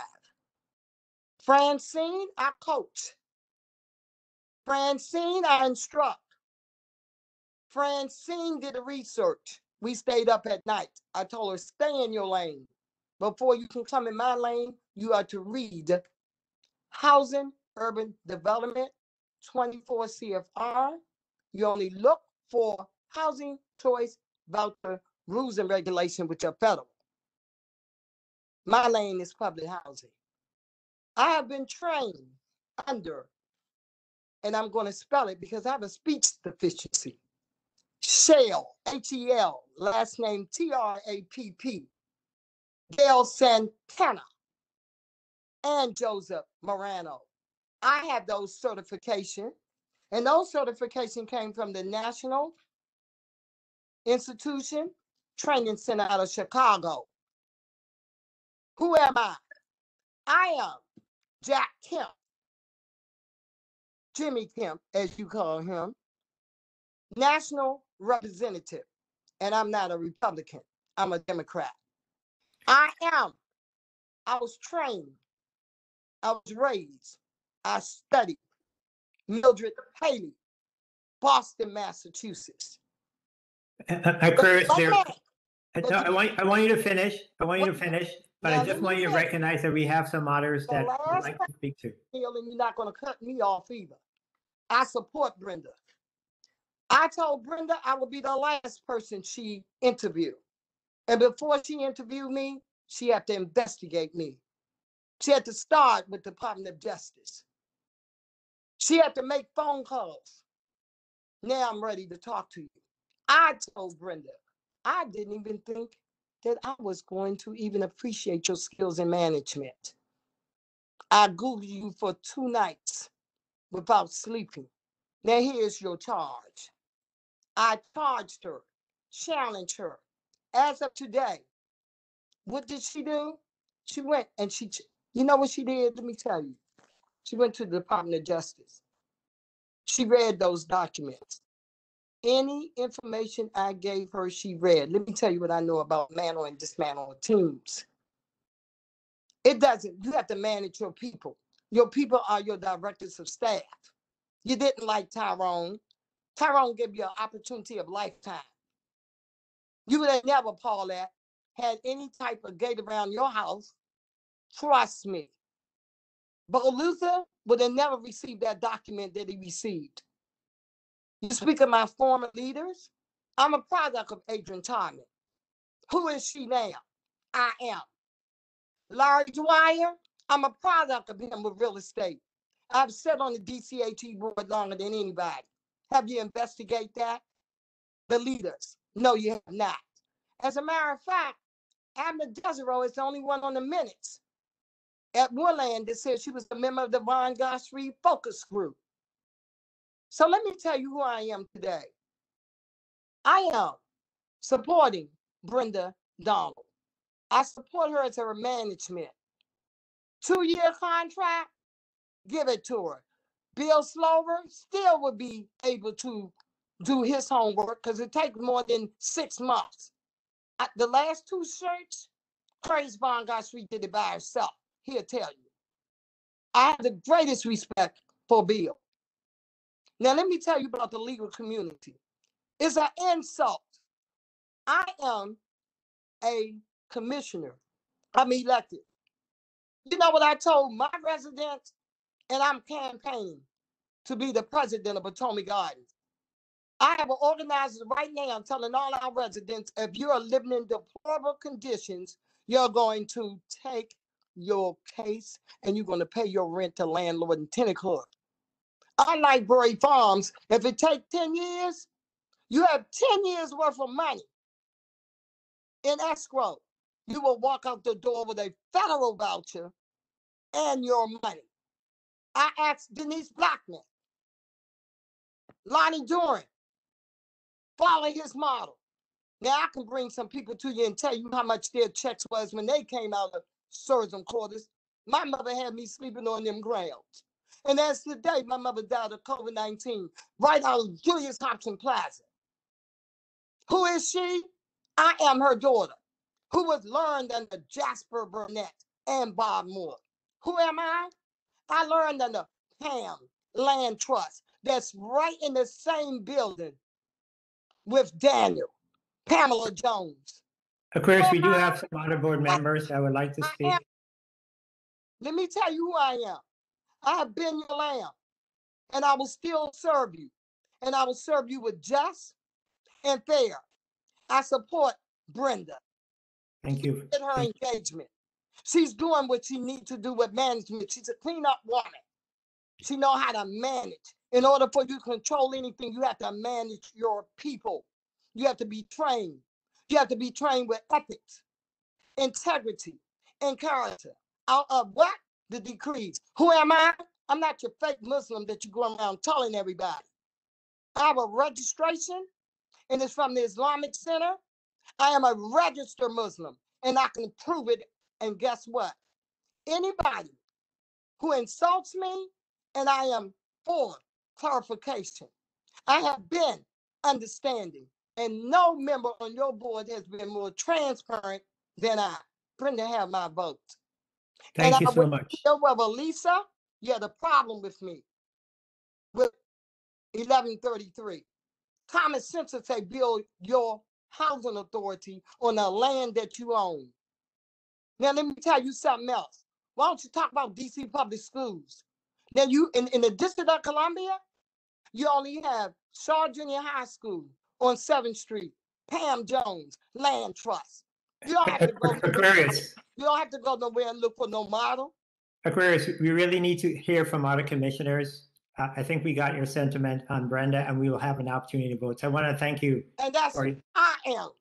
And thank you so much for sharing who you are. Instead of worrying about Brenda, start looking for your new commissioner. You need a face that's younger than me. I will not endorse anyone. I endorse Francine and Anita Barnes. You better keep your words and look at that charter. That charter. She was on. Okay, Chris, we have to move on. Thank you so much. LeBron, do you have anything to add? Just minor. I'm in support of Director Donald as well, but I do have some questions that just put out there. I know this is a 2-year term, and I do think that Director Donald, we need to focus on the people, and I think she is the right person to focus on the people. I was a big fan of Director Garrett and the ideas that he brought from a real estate development side, but a lot of things we didn't able to get done due to timing, due to a lot of things. But I do think that we need to focus on the people. But I do want to know about the monthly meetings, her commitment to that, to the organizations that have requested those monthly meetings and put that on the calendar. And then also, when will we start the search? When is that in plan? When do we start the committee back up to find a permanent long-term director? Because we can't keep changing directors every 2 years or 3 years or 4 years. You know, we're not going to get any continuity or get anything done. So those are just my questions, but I do support Director Donald so far. I've heard a lot of good comments from folks in the community about Director Donald so far. Taking meetings with them, and Tyrone is not against Tyrone, but you know, I do think that she is the right person for the job at this current time. Thank you so much, LeBron. Jose Ortiz, would you like to add anything? Yes, please, and thank you. I am support of Ms. Donaldson, and one of the things that I want to talk about is two things. One of them is I've been engaged with the board, and I know I'm sort of and I'm not outspoken. I'm sort of the person but I'm really someone that's on the ground. And people might know this already, but I actually, one of the things that I also do, not only I'm very grateful that I've been appointed to this experience, and also I'm also on the ground with young men and young women, and I run with them a few times a week, and I found that around her work, and it's with our residents. So one thing that I'm always been engaged with is about the residents, and if I want to, I know that we went through the process of hiring, and I was part of that process when we chose Mr. Garrett, and it was a very intense process. We had many interviews. It took over 6 months, the whole process, and it wasn't easy. And just so people that might not know this, we were part of that process. And some people on this board was also part of that process. And at the end, when we finalized Mr. Garrett, that was the person that we chose. And one of the things that has been happening since the board has always been the communication to the residents. And I believe that that's one of the pieces that it's always been missing, and sort of the confidence, and sort of bringing the confidence to the residents that can be communicated, being responsive to their needs. And I believe that's the piece that needs to be in place. I see 2 years being perfect. Reason is that this year's being able to stabilize and be able to bring that trust back from the residents. And at the same time, I can see that second year, as long as it took the process last time to pick a person, and it doesn't mean that obviously it wasn't, we did our best for sure. I think it requires that length, but I believe now, I think this is perfect, and it's a perfect choice. And that's it for me. Thanks. Thank you. Commissioner Ken Council. What is it? It's still morning. Good morning, all. You know what I find is so strange, and I hear everybody that wants to be concerned and they want to say who's good, who's bad, and who's indifferent. And they say about the residents should be said. Well, guess what? I'm a resident. And what bothers me when I hear someone speaking for me, a lot of people that's talking, only one person that I know that I'm in contact with is Daniel. Everybody else that have spoken that's supposed to be an advocate don't know you, never heard of you, you've never contacted me, you never said anything. But I'm a resident and I'm a leader and I'm an advocate leader. And I don't let a title tell me how to act. If I don't become a commissioner next year, guess what? I can still advocate. So it doesn't bother me of my title. But what bothers me is when we sit here and we want to nitpick about what people can't do or the process and what we should do. 911 is what we are. That's what we are. We're almost a travesty. It's an emergency. And this woman is literally one day, if that, went into retirement and came out to clean up someone else's mess. That takes a lot. I voted no, just because of that. I didn't want her here to clean someone else's mess up, but she came. In the short time that she's been here, she's done better than what the 3-term years of some of these EDs have had. She knows the constituents because some of them was her client in her former job. Allow her to do it. It's no mistake that we're making. It's unprofessional for us what we're doing. So was the pandemic, but we're getting through it. Trust us enough to think that we know what we're doing and we're not sitting on our butts. We know what we're doing. I'm a resident and I'm for her. Thank you. Thank you so much, Commissioner. I think we've given every commissioner an opportunity to weigh in. I am not going to regurgitate all that was said, but I just want to say that I've heard the various point of views on the process, on the person, and I want to share with you why I think Brenda is the best person at this time for this job. In fact, I'm not going to use my voice, but I just want to paraphrase some of the things I've heard from people say about Brenda today and in the past. Trailblazer, one of our residents mentioned that today. A leader of the people and someone for the people. That epitomizes Brenda. Ability to lead a team, someone mentioned today. That epitomizes Brenda. And so we've heard from many people today about Brenda not having the core competencies required for this job. Well, we heard a different story about our outgoing director, so we're not going to go there. Well, let me just tell you what are some of the essential duties and competencies that the search committee put together. Provide leadership. But Brenda has 20+ years of leadership. Plan, organize, and control programs. There are very few people in the District of Columbia that have planned, organized, and controlled programs as successfully as Brenda Donald has done. Oversee new construction and rehab. No, I don't see Brenda out there with a hammer and a saw, or knowing how to measure the length of a piece of sheetrock. But Brenda has the ability to recognize and attract real talented people to work for her. It's evidenced by her ability to turn around the Child and Family Services Agency and bring it out of receivership.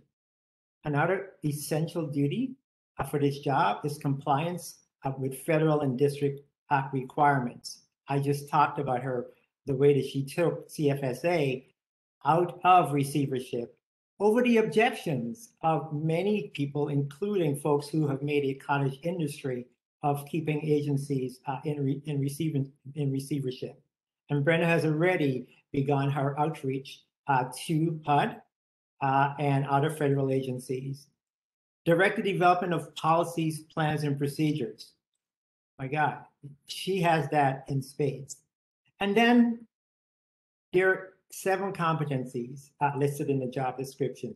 Leadership, we talked about that. Managing people, she's got that. Problem solving, she's got that. Customer service. Well, talk to many of the residents that have had the opportunity to interact with Brenda in a very short period of time, because I've talked to many of them also.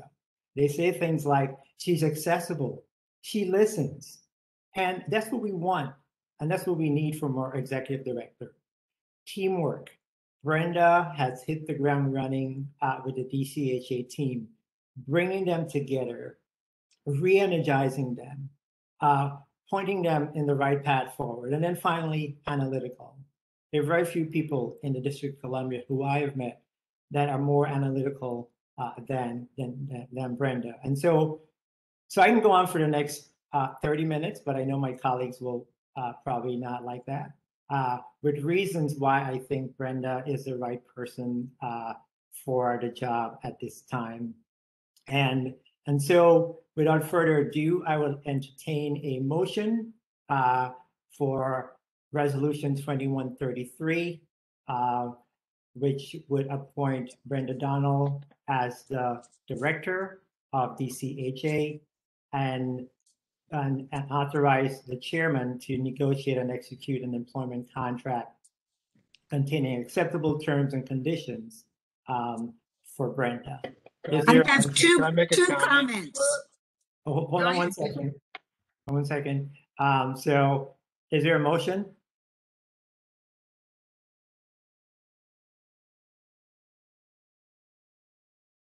Anyone can call a motion. Motion. Motion. Is there a second?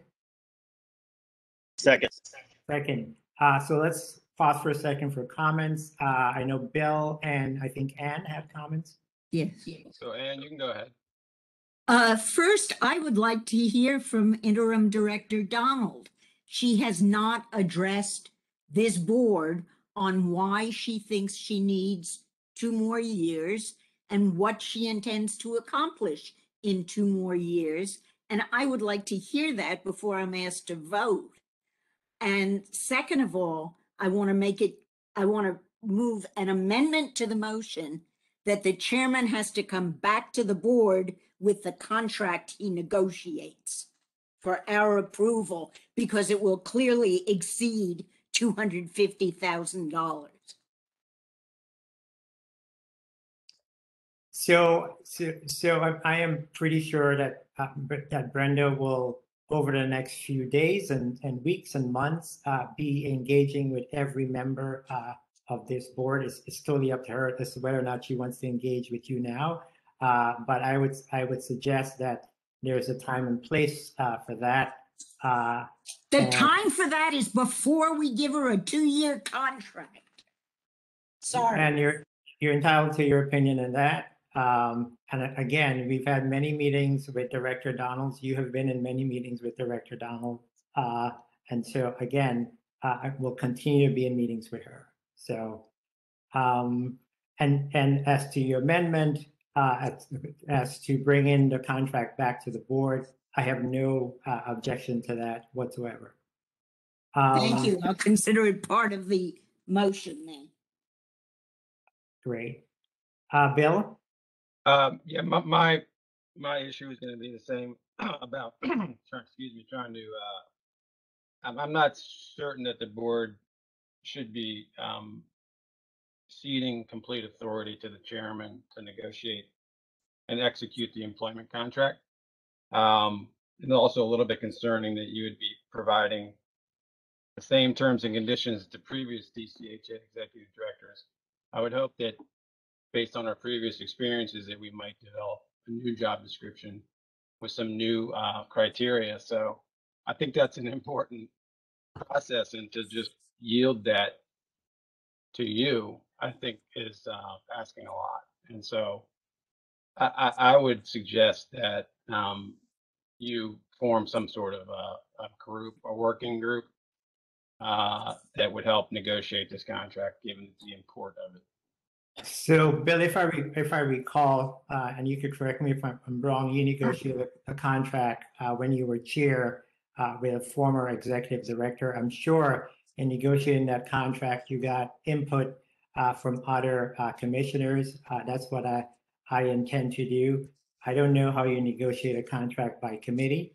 And so my commitment is to make sure that every draft of the contract is reviewed by the members, and until we get to a place where there is agreement on the terms of the contract. Well, I would, in response, I would offer you that I actually never did negotiate a contract with an executive director because I was removed as chairman before that.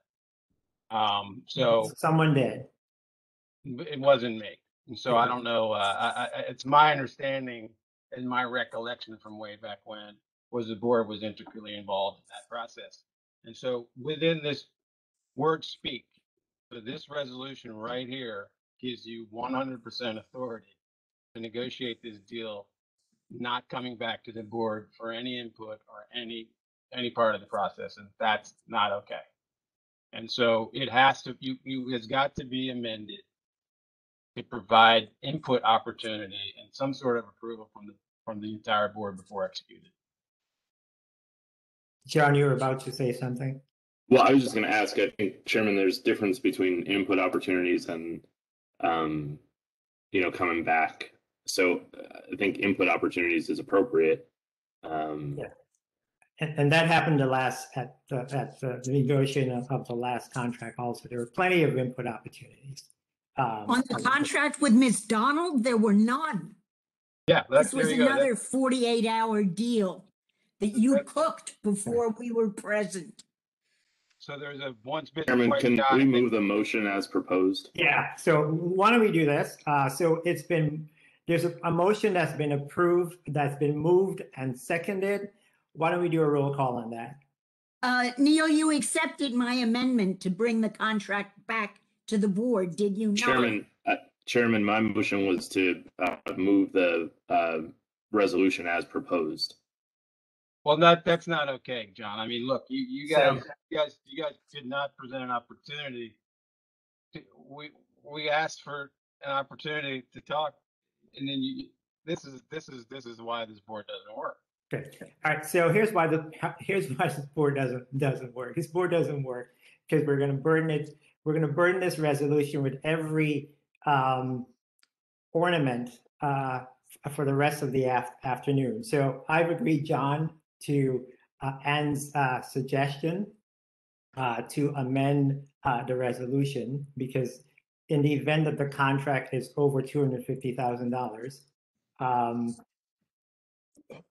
I actually take that back.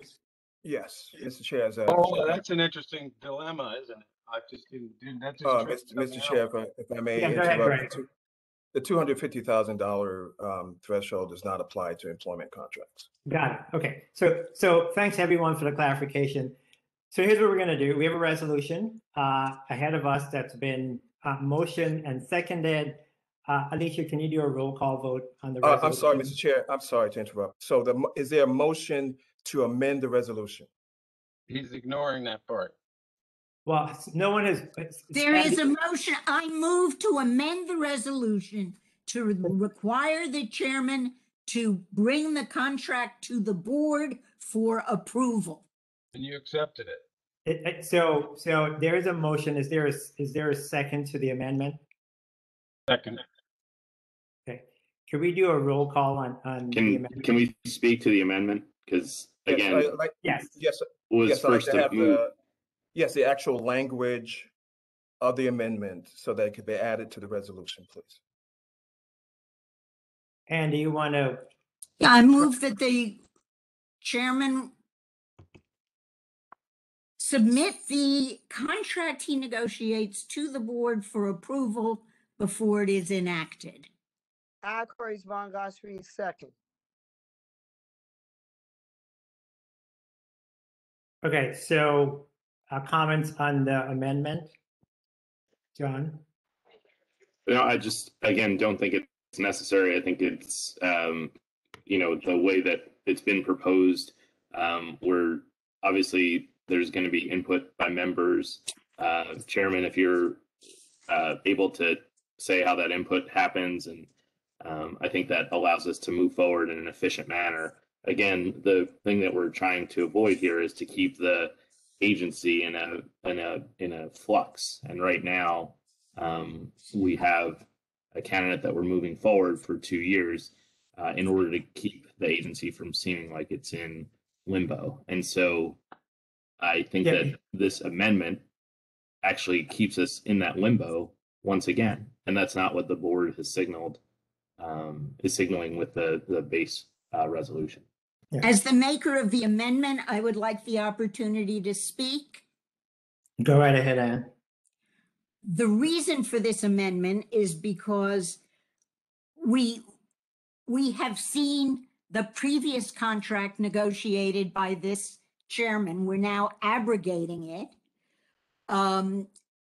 We are the Board of Commissioners. This is not a one-man board.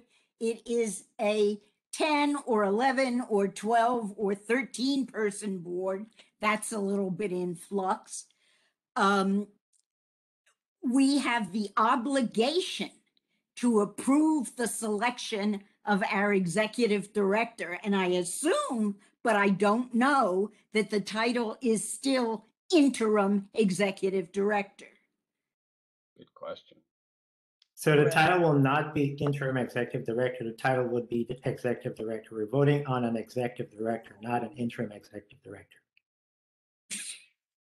And we've had no process. I'm sorry. And when do we resume the search? Tomorrow? No, we do not resume the search tomorrow. If the board approves this, the director will be in place for 2 years. We can decide as a committee, a search committee, when to resume the search. But we're not resuming the search tomorrow.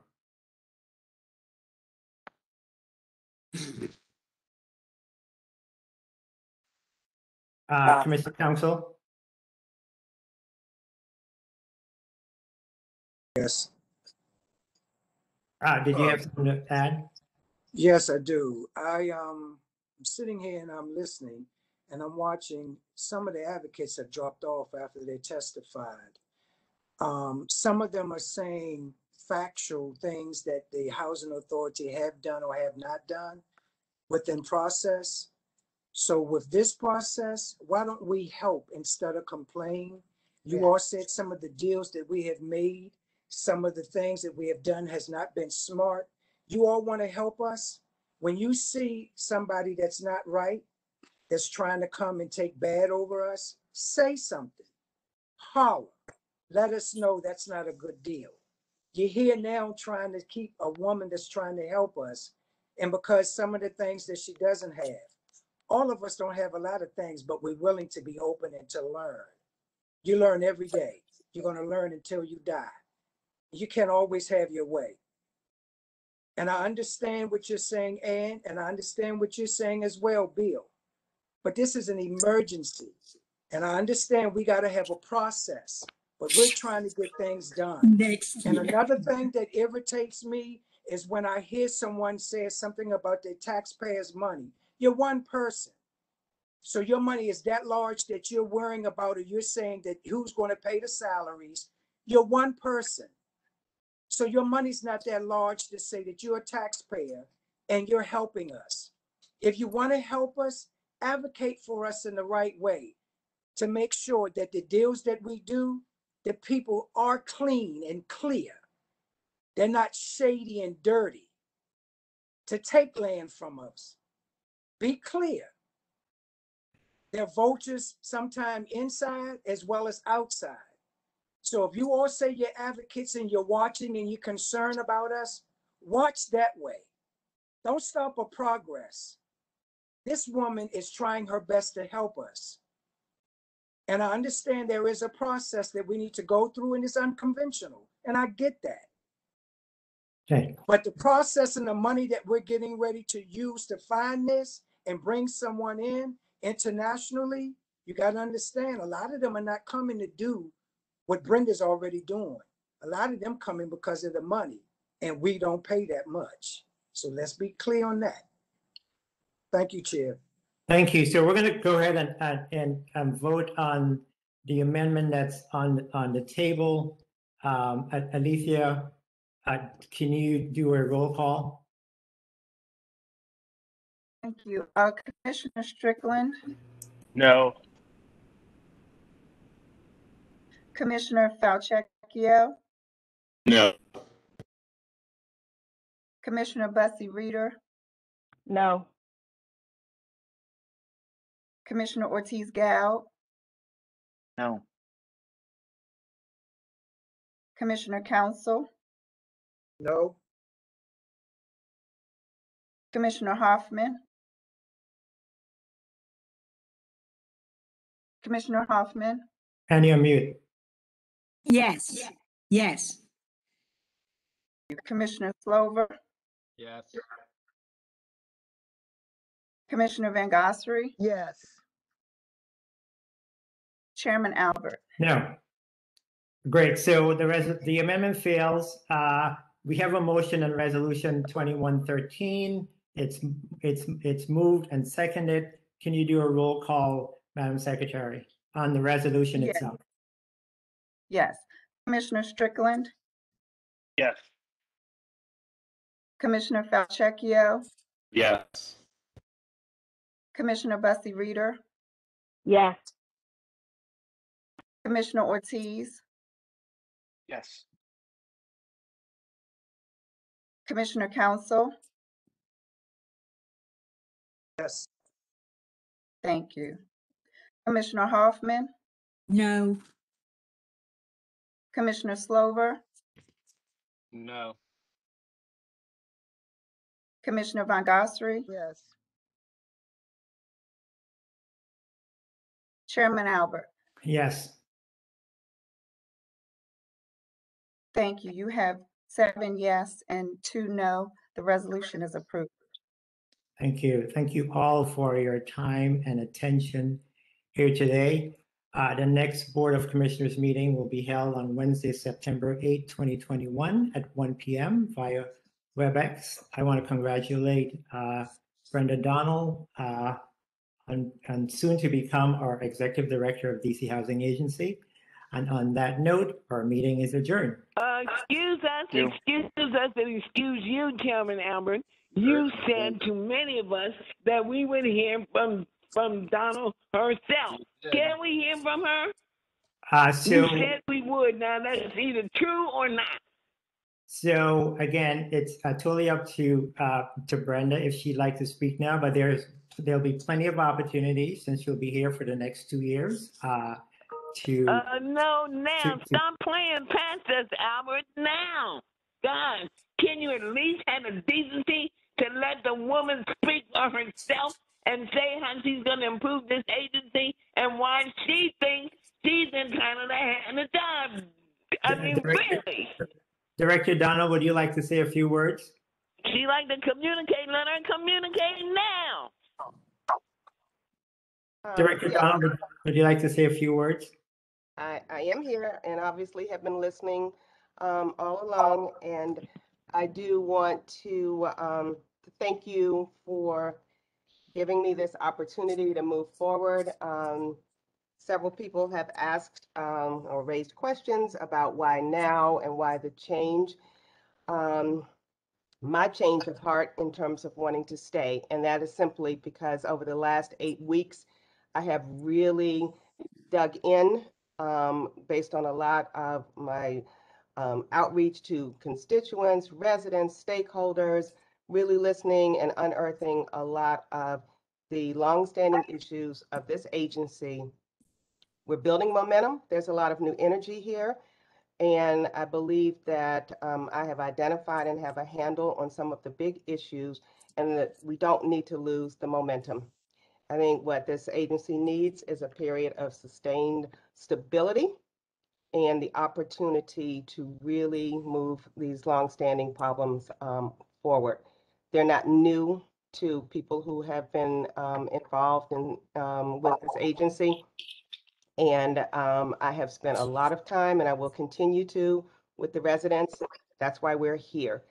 And I've been meeting actually weekly with residents, so I'm happy to commit to ongoing monthly meetings. But that's why I'm here.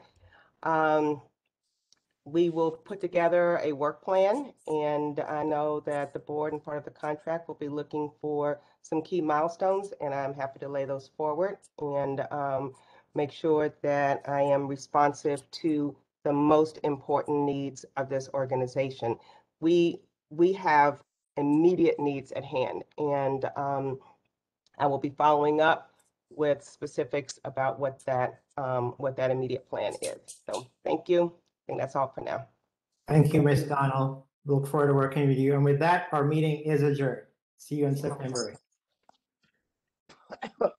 Good weekend.